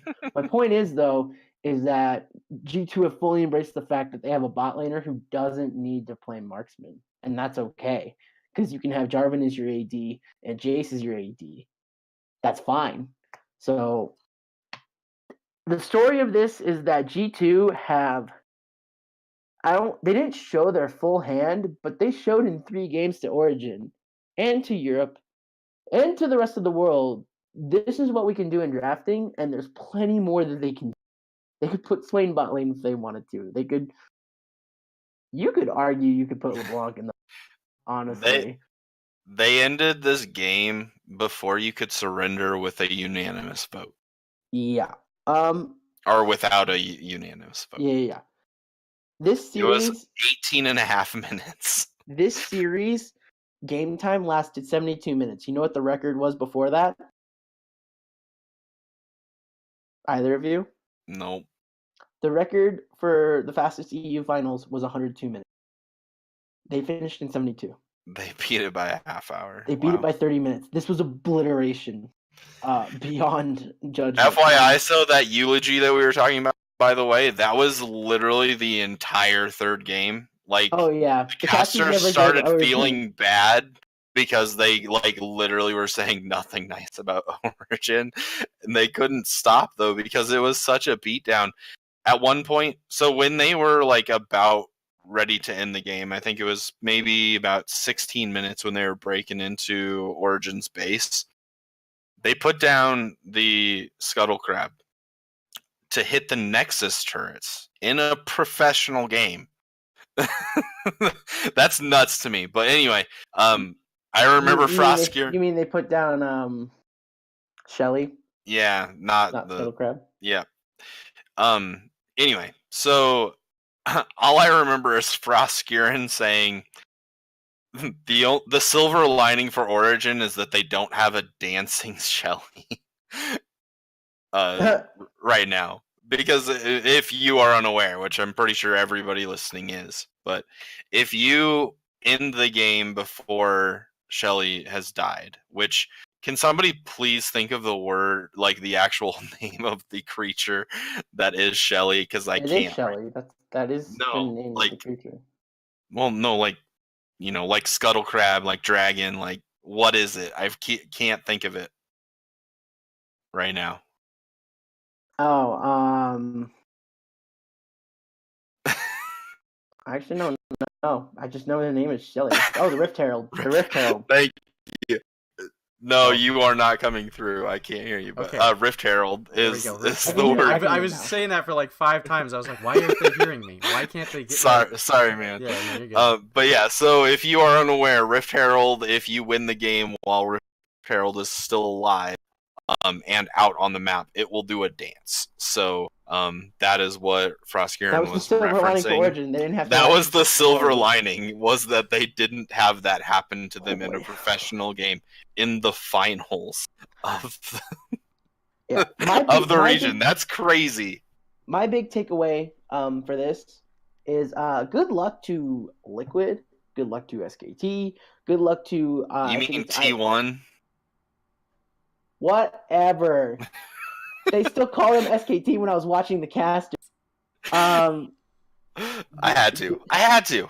Good luck to, yes, they rebranded to T1. Good luck to IVB, the Buffalo from Vietnam, because they made it in. I don't know China's results yet, but good luck to those teams who made it, because honestly, I would hate to be the coach trying to figure out how to draft against G2.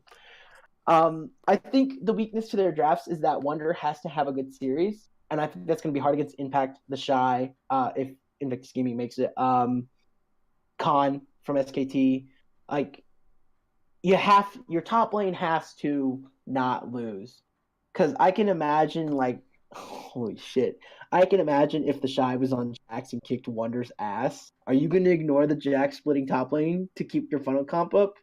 Are you going to ignore the Jax splitting top lane to keep your Sona Tark lane going? And the thing is, too, is because he's Jax, the second you activate that Tark ultimate, he can just jump on Sola and kill her before the ultimate comes down. He has that capability.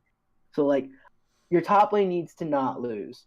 And I think against Worlds competition, it's going to be a lot harder for Wonder to do. But if Wonder's able to hold for himself against world-class competition, holy shit, it's really premature to say this. I agree, it is very premature, so call it my way too early prediction, but G can find if they can keep up this kind of draft strategy.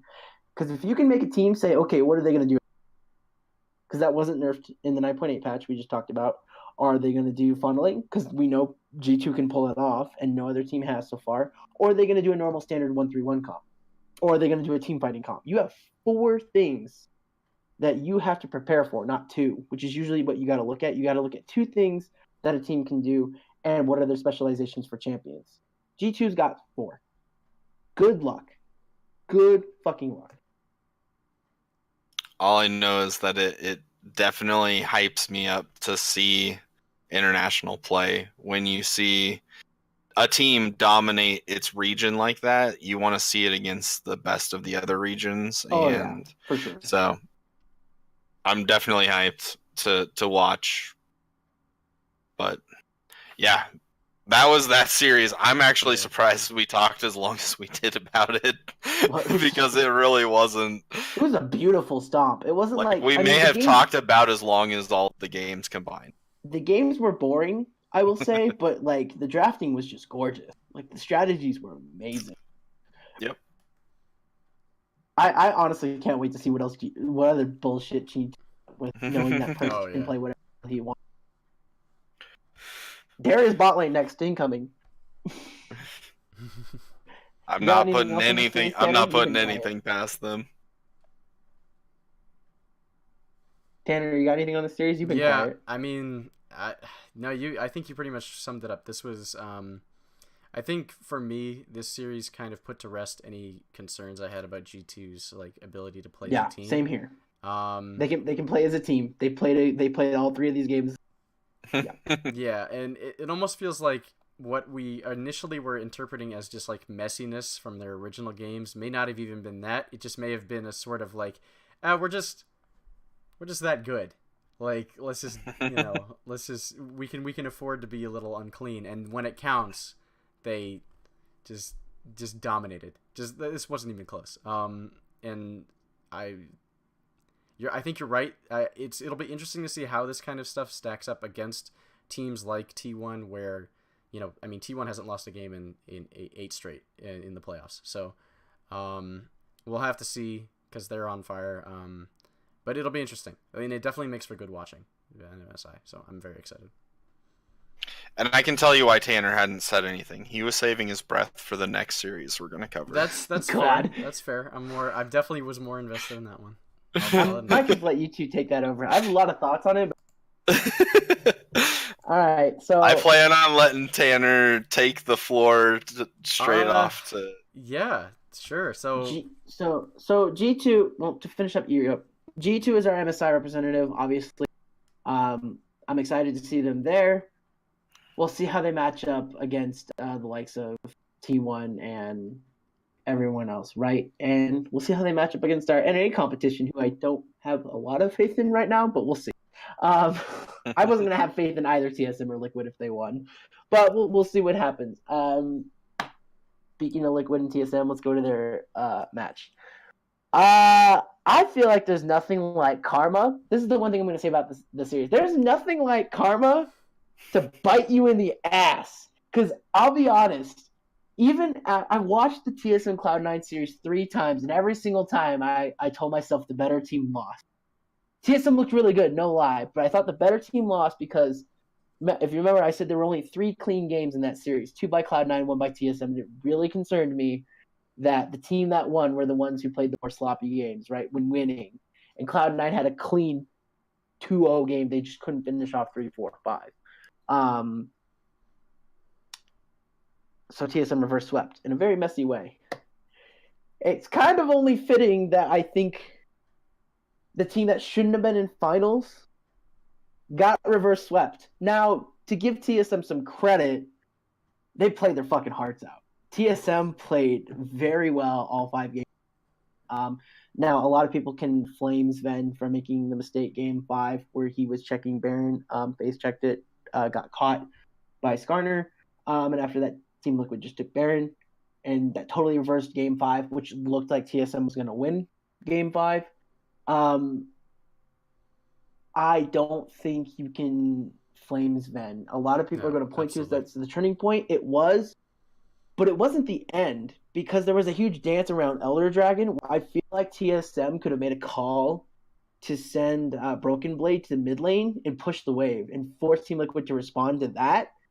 And then Broken Blade, because Impact didn't have TP at this time. So you force someone to go respond to that. And if they choose to send Impact, top laner, it's so easy for Broken Blade to just say, bye, bitch, TP. I'm at the Elder Dragon. You're not. 5v4. We win this. They didn't do that. And of course, it's game 5. Team Liquid just stole Baron from you. Nerves are high. thoughts aren't clear, strategy's not there anymore. Instincts, right? Like you're instinctively thinking who's going to win. And so that game 5 was largely based on who had the better instincts. If you ask me, Jensen carried the Elder Dragon fight. And I honestly think this is Jensen's revenge for TSM when he didn't press R 2 years ago.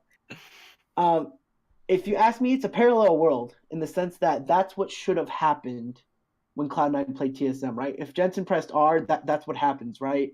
They win the Elder Dragon fight, they win that series. That didn't happen. And so I think it's kind of weird how we've gone full circle in that kind of case for Jensen. Those are my real only thoughts. I could go game by game by game because the series was so good, and I loved TSM's playing. I love Team Liquid's playing response. But why don't we just hear it from the two fanboys over here, the TSM and Team Liquid fanboys? So I enjoyed play by both teams. Nutty ass series. Yeah, both of you take it away. Take it away, Tanner. All right. Yeah. So just to kind of sum it up, for those who didn't get a chance to watch, but you should. It was a really good series of just good League of Legends in general. 3-2 in favor of Liquid by reverse sweep. Sanders mentioned that. This was a great series. It nail biter from start to finish. The first couple games were kind of capitalized by premier play from players like Broken Blade and Bjergsen.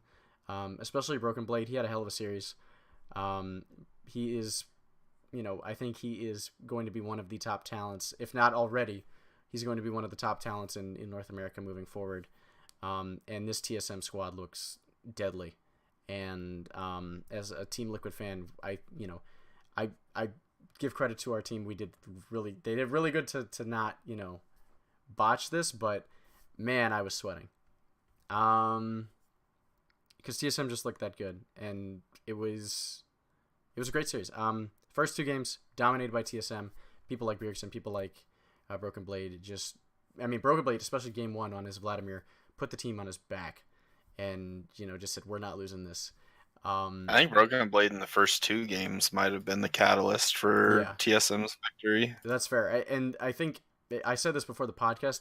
It's a bummer that it's such a tradition to give the MVP award to a player from the winning team, because it doesn't happen that much in regular sports, obviously, but it just seems so weird because for Team Liquid, I think this win for them was a very team-based, team-oriented win. I can't really pick out a standout player. Like, obviously, Double Left, statistically, I guess you could say, did better than the rest of them.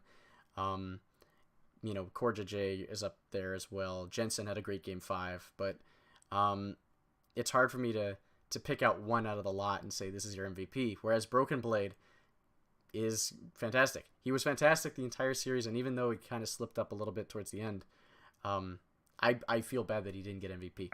It's almost related to, again, sports tangent real quick, but I think that you can say that if TSM were to have pulled out the victory, that he would have been the MVP. Absolutely. It was fantastic. He played so well in all of the games, but especially in their victories. Yeah, and I think, once we hit game 3, in fact, I wasn't even convinced during game 3 that, it wouldn't go the same way. Like, TSM, I think, time-wise, looked like the more dominant team throughout for more time during the series. It's just Team Liquid, we've seen this during the regular season when they had, times where they would fall behind early and then just would stabilize themselves and then immediately capitalize as soon as you gave them any sort of advantage. And that's what happened in the next 3 games. Game 3, it looks like it's going TSM's way, and then slowly but surely, there's just a small little edge here and there from Team Liquid to get that game back in their favor. Game 4 was just well played by Double Lift, and the entire team just kind of rolled in Game 4. And then in Game 5, it was a nail-biter back and forth. You could argue that TSM had been winning up until the point where Sven got caught. But again, like you said, I don't think it's fair to blame the entire thing on Sven. There are 2 games before that game that count in this series too. So we can't just say that, who's responsible for the Game 3 loss? Who's responsible for the Game 4 loss? Everybody is responsible for those things. So it's unfair to him to say that. Additionally, looks like Sanders just blinked on our camera, so my apologies to our watchers. But Sorry. no, you're good. This was a great team win from Liquid. Like I said, it's hard for me to put into my thoughts because while I was watching this, most of the time it was just me like jumping off of the couch, screaming at my television. It was fun though. I mean, like outside of obviously the team that I wanted to win won. Great. I'm super happy about that, and I'm really excited that this is the Team Liquid that we were promised. But man, was this a good series. Real quickly. I want to apologize for those listening on the podcast. I had a small 25-second disconnection from Discord. Yeah, so there was 25 seconds of silence that you will hear on the podcast version. Super mega apologies for that one. If you're watching the YouTube video, you're good, because that's the Tanner side. So, if you're curious what the missing 25 seconds have to say, go check out the YouTube video. Yeah, exactly. So, I guess that would be a time to say we're switching to YouTube. Go to YouTube.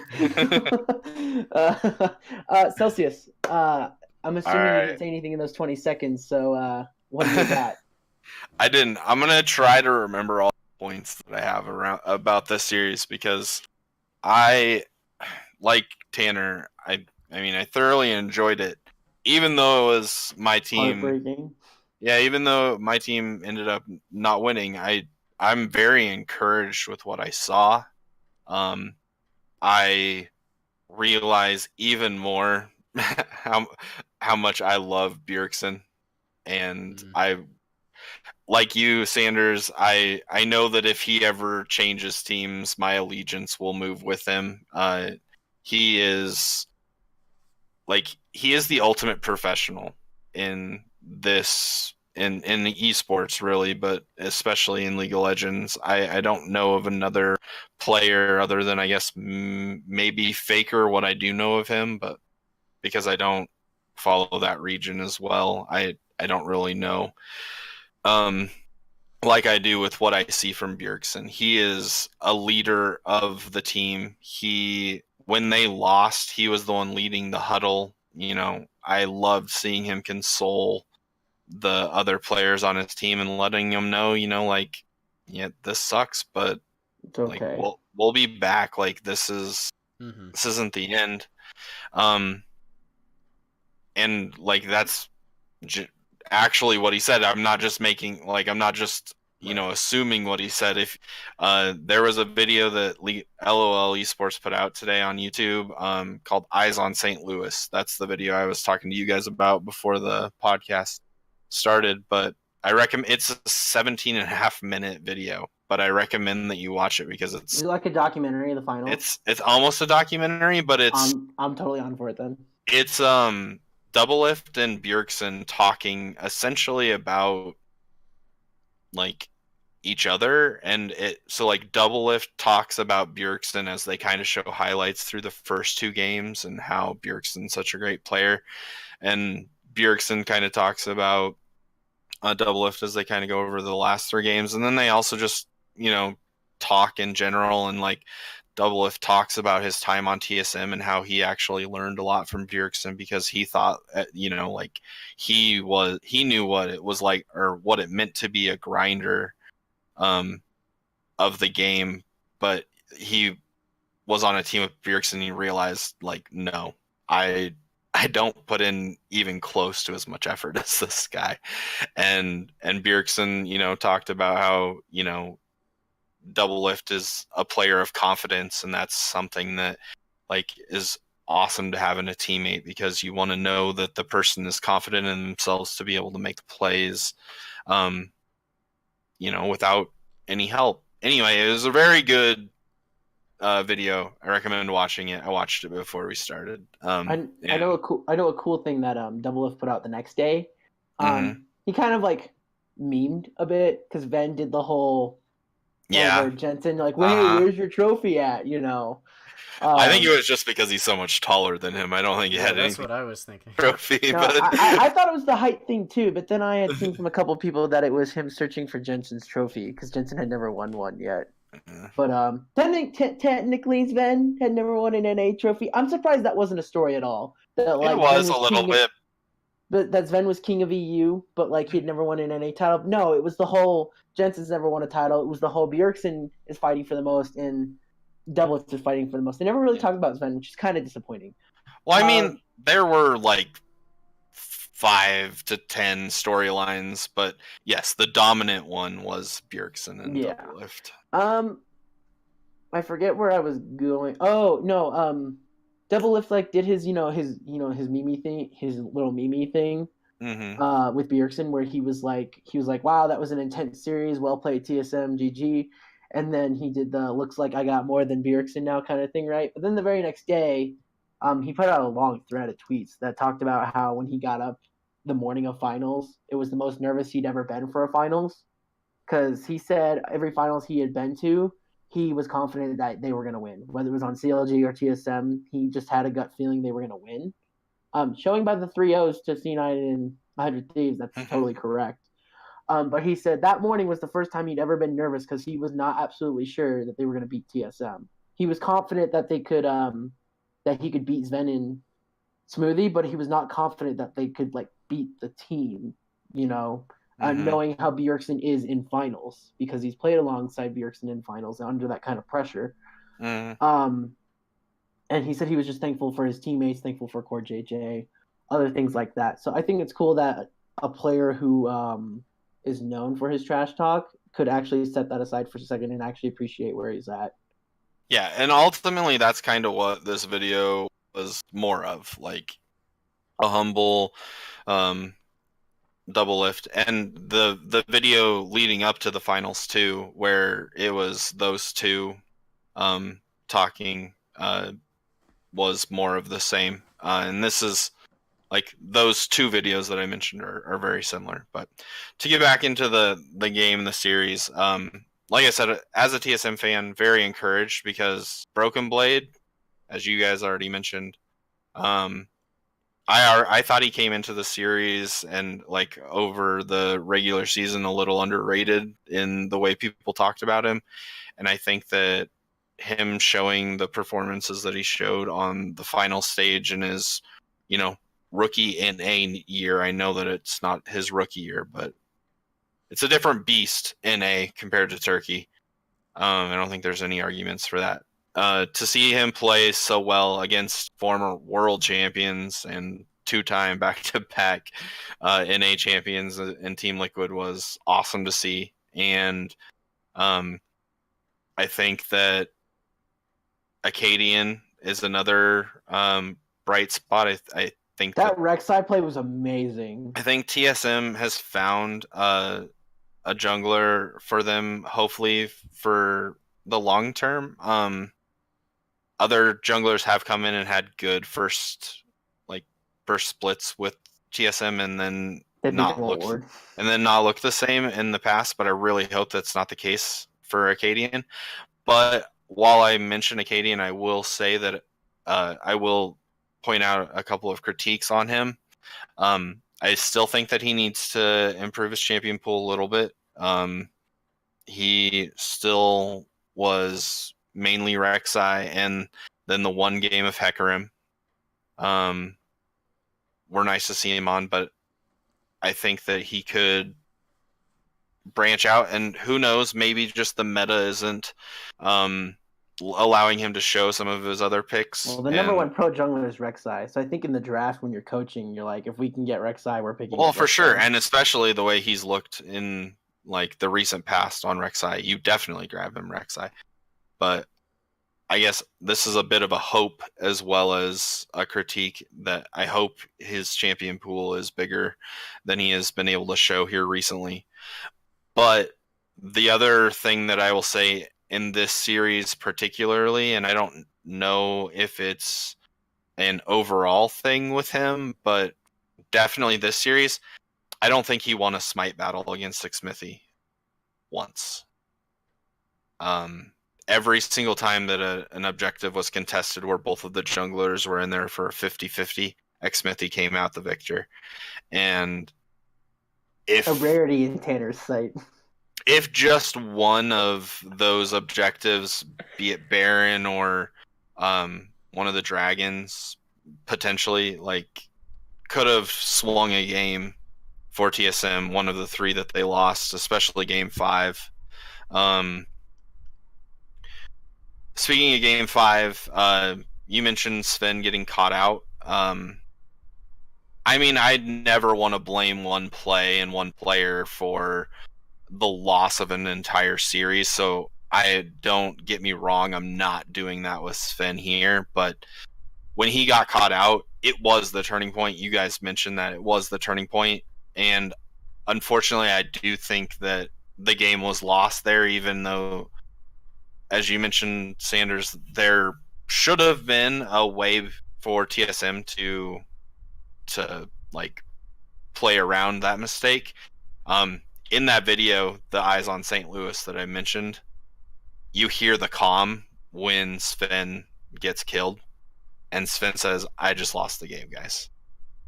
So you see them lose 2 games, and then that happens when they're ahead. Then I think kind of immediately mentally broke. I think mentally Sven was broken. Honestly, I want to go but back I think to that. that's enough. I think that's enough to lose, like to have the game turn. I agree it was a turning point, like, because I totally agree with that. But the Elder Dragon fight sticks with me because Sven is mentally shot right now, right? We can agree to that. Then there are like there's a couple of things that happen right after that where like it didn't help the mentality of the team, because Team Liquid took the Baron, they took some turrets, they got gold. But not only did they take the Baron, TSM tried to stop them, and in trying to stop them, kills. They lost a couple. Yeah, they lost a couple more kills, and the swing just intensified real fast. But I still want to bring back the main point I was going to. Yeah, go for it. Is with that Elder Dragon fight, the one that Jensen carried. If Jensen doesn't carry that, let's change it. Broken Blade makes a play. Bjergsen makes a play. Automatically, Sven with his broken mental is no longer broken. It's we got a 60-second death timer on Jensen, or we got a 60-second death timer on Impact. Let's force the fight with the Elder Dragon, or you say, fuck the Elder Dragon, let Team Liquid take it, because you got 2 Infernals and a Mountain, go take mid lane and go try and end the game, because they have 60 seconds on a person. So I agree it was the turning point, and while Sven, because that's a player's mentality in any competitive game. You make a mistake that's crucial, you're going to say you lost the game. You know, like a quarterback throws an interception, like with 5 minutes left, he's going to say he lost the game. That not true, though. Jensen doesn't push R, it's his fault. Yeah, I get it. Yeah, Jensen didn't press R fast enough after Zonius, right? That's because Bjergsen popped him, to be fair, but he didn't press R fast enough, right? And Jensen blames himself for that. But there's more things that Cloud9 could have done, and I'm going to say the same thing here. I get you. It was in Liquid's favor, no lie, but if Jensen doesn't make those plays at the Elder Dragon, and let's just say Bjergsen makes it instead, or Broken Blade makes it instead, TSM wins the series, right? So that's why I was saying earlier, I don't want to blame Sven for losing Game 5, because I'll blame him for giving Team Liquid the advantage and the momentum, but I won't blame him for the game, because one mistake in a game doesn't necessarily lose you an entire thing. And I think because this game lasted, 15 more minutes after that, a lot of time. Right. No, and that's why I said I'm also not putting the blame on him for losing the series or anything. It's just point is on him. When I saw that in the video, I was like, oh, that sucks, because like, you know, he's got to sit on that till summer. Well, as a pro player too, like you've played a lot of League of Legends, and unfortunately, this was a big mistake on a big stage, but a big mistake like that has happened to everybody many times, right? It just hasn't happened. It just hasn't happened in Game 5 of the finals. Yeah. But to see him be so defeated right there, and then when they weren't able to to contest Baron, and they lost a couple more people. It's just to see him like sink in his chair was like you knew the writing was on the wall from that moment on. For them, even though they're like you said, there's definitely still a chance for TSM. It's just like when you see somebody not in their favor. When you see somebody break like that, you know that it's an even steeper hill to climb, right? Yes. So, to get back, I guess, on my points, because I'm trying to remember. I had quite a few things I wanted to say. TSM has shown this a number of times, but when they don't prepare for something, typically a champion, when they don't prepare for it, they ban it. No, and somebody picks it and they don't feel comfortable changing their bans to ban it. That's a huge problem for TSM, and in this case, it was Xmithie on Skarner.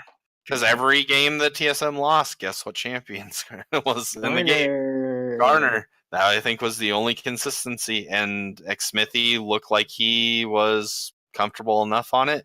TSM didn't have an answer to it, and I think that is something that TSM as a team has to work on. It's also something that you can credit Team Liquid for finding and then sticking with. Can I interlude on something? You can, for Game 4 on your Skarner comment. I think it's great that you said this because otherwise I would have forgot. I think Game 4 they had a strategy for it, and that was everyone buys a Quicksilver sash, right? Yeah. Because 4 of the 5 members had it. Yep. I think it was only Sven that didn't have it. Or maybe it was Acadian. I forget. There was one member that didn't have it. I want to say it was Acadian, and I actually have the so I can look. Okay, anyways, so here's the thing. I want you to think about this real quickly, right? At the time, TSM had 50,000 gold, right? 4 members had Quicksilver sash. That's 5,200 gold spent on not getting Skarner ulted. The Skarner tax actually meant they only had 4,500 gold in utility and damage. So while the scoreboard said, "Hey, we got 50,000 gold," no, you had 45,000 gold because you paid the Skarner tax. That was their strategy: pay the Skarner tax. But unfortunately, when the whole team does it, and by the way, if Acadia would have done it, it's 6,500 gold. That's an immense tax to pay just to play against Skarner.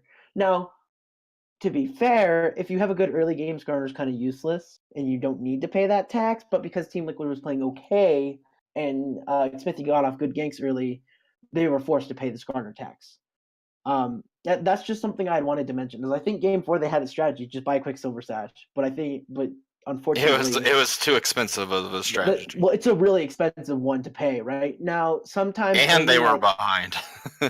Sometimes only carries like the 80 carry and the mid laner will pay the tax, and that's it, right? But in this case, Smithy gave no fucks who you were. He just wanted someone. Team Liquid just wanted someone to make it a 5v4. They did not care who you were with the Skarner ultimate. They didn't target anyone specifically. It was kind of like, oh, hey, this person's right here. Skarner ultimate. Oh, hey, the tanky support's here. Skarner ultimate. They didn't care. They just wanted the numbers advantage. So yeah. I just want to make that point for Game 4. You can continue with the rest of your point. Sure. The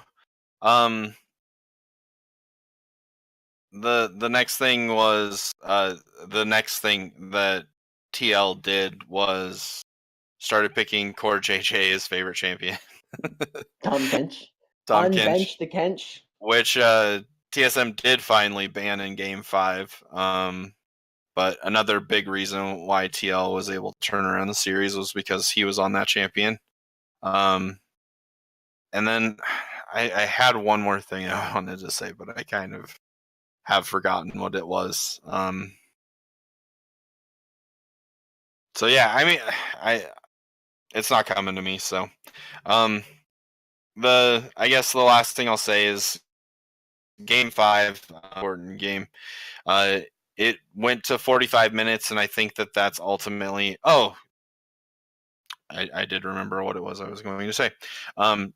Jensen, I'm really happy for him. So that's I guess maybe the reason why I'm not as upset that Team TSM didn't pull out the victory is I always like seeing long-standing players,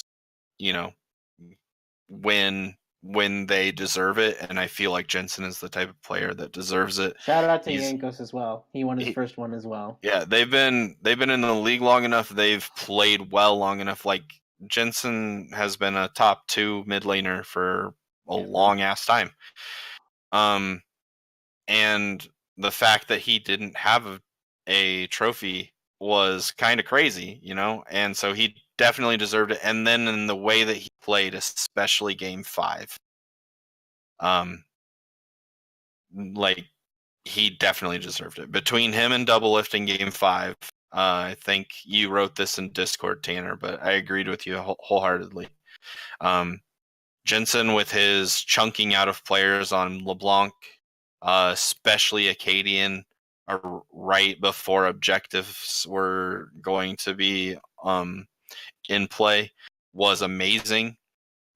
He got a couple of kills, like Smoothie around Baron at one point in the game. He was able to get him off of the map. So he had an amazing game, and then, like I mentioned, also had an amazing game. He took an ultimate at one point in time around, it was either a regular dragon or Elder Dragon. I think it was Elder. But he took an ultimate right into the middle of the team and ended up getting a few kills, tilting the fight in Team Liquid's favor. And then the other one is, I kind of wish that Zoe players would realize this, but there are times where you don't want to use your ultimate. And in this case, it was around Raptor Pit. Bjergsen, I don't think, needed to use his ultimate to get any closer to anybody, but he used his ultimate over the Raptor Pit wall, and Double Lift was able to, I don't know what the ability is on Kai'Sa, but use one of the abilities that shoots out a bunch of things out of her back. Yeah. And it immediately killed Bjergsen. Like, those projectiles, FYI, they follow you when you go back to your original spot. I think Bjergsen gets a pass on that one because Double Lift low. True, and also even Double Lift was surprised that killed Bjergsen there. Like, that's fair, but like, you don't always have to take your ultimate. So like that's what but like those two played the game amazing. So I wanted to point that out. But overall, great series. If out of the 3 series we talked about tonight, if there's this one, I don't know, I guess, to kind of take us into MSI, since TL will be our representatives. I don't know if these teams are just that close in skill, and both of them are really, really good. And so we should be optimistic that TL can play close games and win against another really, really good team. Or if these teams are not at the level of the other regions, are still close, and when they go to this international tournament, they're going to get stomped. I hope it's the first and not the latter, but we will have to wait and see. I think that name-wise, this is the team that probably should give us the best chance, since they have a lot of experience, including a lot of international experience. But overall, happy with this series. Sucks my team didn't pull out the victory, but still very optimistic for the future with them. And, good on TL for being able to win 3 straight and get Jensen his first. Xmithy's now tied with Bjergsen, I believe, with 5, and then Double Lift is now the leader all by himself with 6. So I guess the only thing Bjergsen has over all of them is MVPs. Yeah. So, as for the MSI comment, there's only one thing I'm optimistic for Team Liquid, and it's that Core JJ's on the team. This man has led teams that should not have won Worlds to win Worlds. This guy has led teams that shouldn't even be at Worlds to be at Worlds. He also led Dignitas to the most embarrassing game we've ever seen around Rift Herald. But let's not talk about that. I don't know if you know what I'm talking about, Tanner. Do you know that game? Yeah, no, I'm The one where they died under turret and then they died to Rift Herald immediately 5 minutes later when Rift Herald was first introduced. Yeah. That was Core JJ on Dignitas. He evolved when he went to Speaking Korea. of Dignitas. Oh, that's news for later. But I think we can just throw it out there. Because he brought it up. The Houston Rockets sold the majority share of Clutch Gaming to the 76ers, and the 76ers own Dignitas. So this summer will be the last time we know Clutch Gaming is Clutch Gaming. They said after World Championships, they will be rebranding as Team Dignitas. So Team Dignitas will be back in League of Legends, and rightfully so in my opinion, because what's League of Legends without Dignitas? I definitely like it better than Clutch. Clutch Gaming, you know, like Clutch just Gaming as a brand. I'm not talking about the team because we don't even know what Dignitas like the players on that team. Dignitas did a rebranding as well. They don't have their stupid looking alien either. Do you know what Clutch Gaming was originally called? And they got a lot of backlash for it, so they changed it. Clutch City Gaming. Yeah, Clutch City Gaming. So fucking lame. I understand they were trying to get with like the Houston Rockets. Yep. You know, but whatever. Clutch City Gaming is lame. Anyway, I think that kind of wraps up the series. Unless you guys have anything else that you wanted to say on it. Got it out pretty well. I think I'm good. We'll be looking forward to MSI. The play-ins, I believe, actually, the play-ins start right when we do our next episode next Wednesday. Whatever, it's just play-ins. But that's actually a good timing for us for when we're gonna want to talk about the actual MSI, because the MSI Invitational is a different beast, and usually when we do the MSI Invitational for the last couple of years, it's always been in the middle of the Invitational. So it's like, hey, these games happen.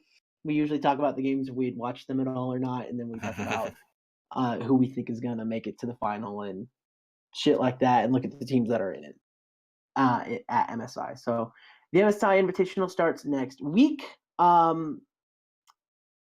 Honestly, hey, Tanner or Selceus, can you look up the official start date for the play-in for me while I go over our other couple things?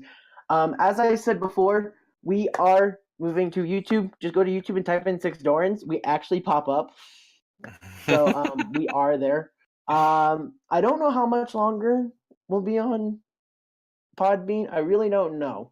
I feel like till the end of May, but I really want to get the YouTube show started to make this more of like a talk show than just a podcast. And if we make it more of a talk show, that means we'll have some more flexibility with what we can do on screen. I like what Tanner's been doing on YouTube. I don't know if you've watched it, Selceus, but he actually has gameplay footage going on while we're talking. I'm sure with the patch notes, you actually had the patch notes up while we were talking about it, right? That's so cool, because then you can like look at that, and even if you're not interested in watching, you can still listen. Because when I do listen to YouTube shows, I actually don't usually watch them. I'm usually at the gym and I listen to them anyway. But when I do have time, it's nice to actually watch and see what's going on screen that the hosts are talking about. So that's just kind of the direction. This is the direction we've been talking about going into for a couple of years, even when Wayne was still here. So, but finally just taking the initiative to do so. So just make sure to remember that there will be a permanent switch to YouTube eventually. What was the date for MSI? So play-in stage starts May 1st, group stage May 10th. Play-ins are May 1st? I could have swore I saw something was April 27th. Really?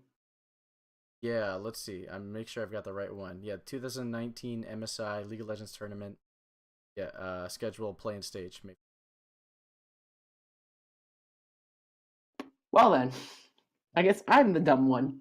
Because I could have swore I saw something from. So we got 2 weeks ish until MSI starts. Just Yeah. the play-in starts. Yeah. Okay. Yeah, he's right. Begins May 1st. What? Well, I'm retarded. That's fine. When am I not? Big question. When am I not? Oh, I think it's the draw shows on the 27th. I bet you that's it. I bet you it's the draw show that's on the 27th here. MSI draw show. We'll look it up real quickly. This is so unprofessional. But when have we ever been truly professional? Exactly. I'm just gonna go fucking website. I'm sure it'll give it to me. The draw. Oh, it's Tuesday, April 23rd. Huh.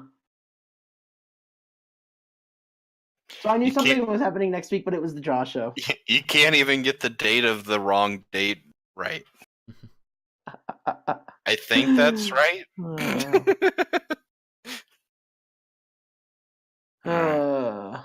Well, should we wrap up and get out of here? I do want to say one thing.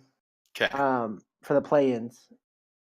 NA needs to watch the play-ins because the LCS and the LMS were chosen this year to be in the play-in knockout stage.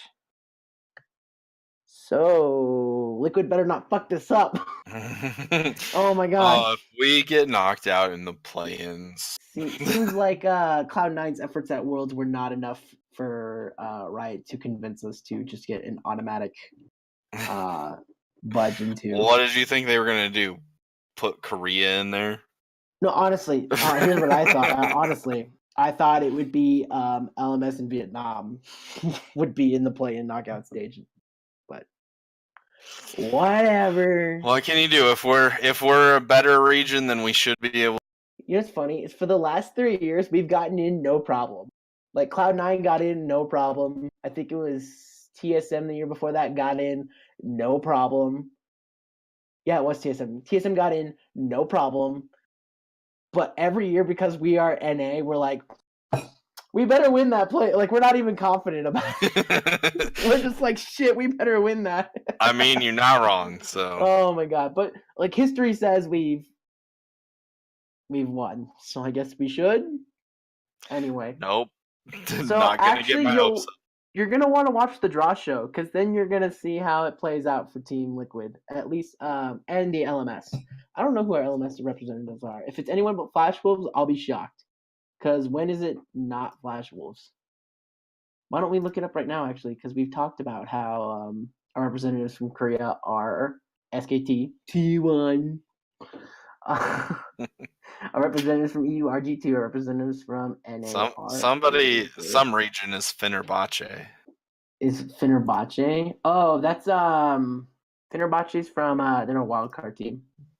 I forget who they're from. But I'm pretty sure that I saw that they were the representative for their region. We won't find out China till this Sunday. It's Invictus versus JDG. I'm assuming it's Invictus that's gonna win that though. Fenerbahce is from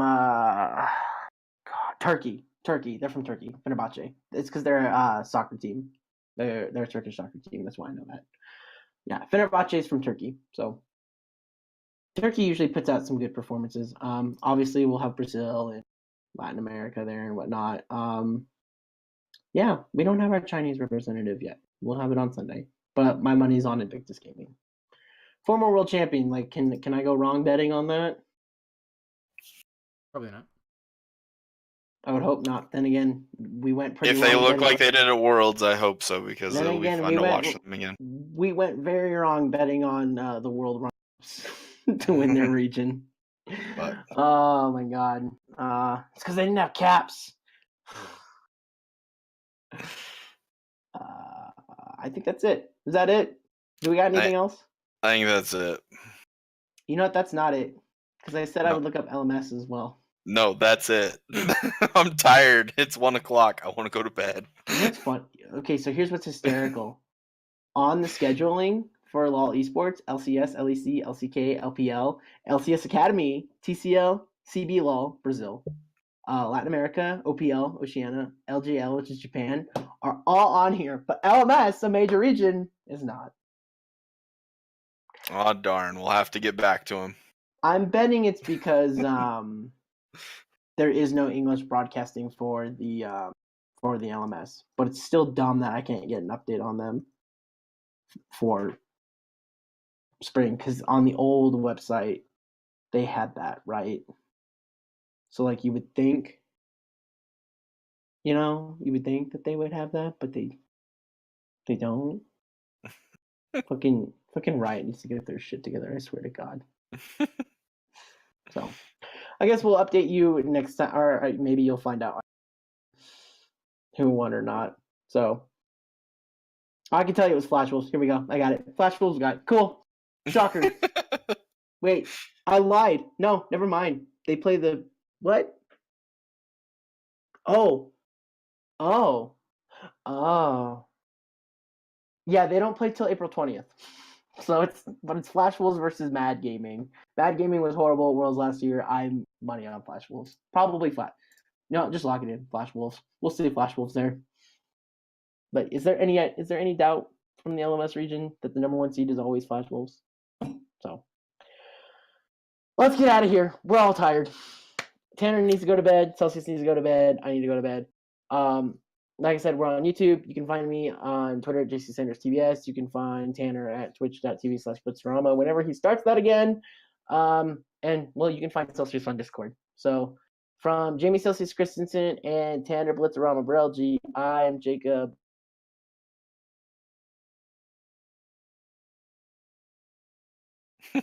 Well, did he freeze to you too? But, that's Jacob Sminted Sanders, and we'll see you guys on the rift.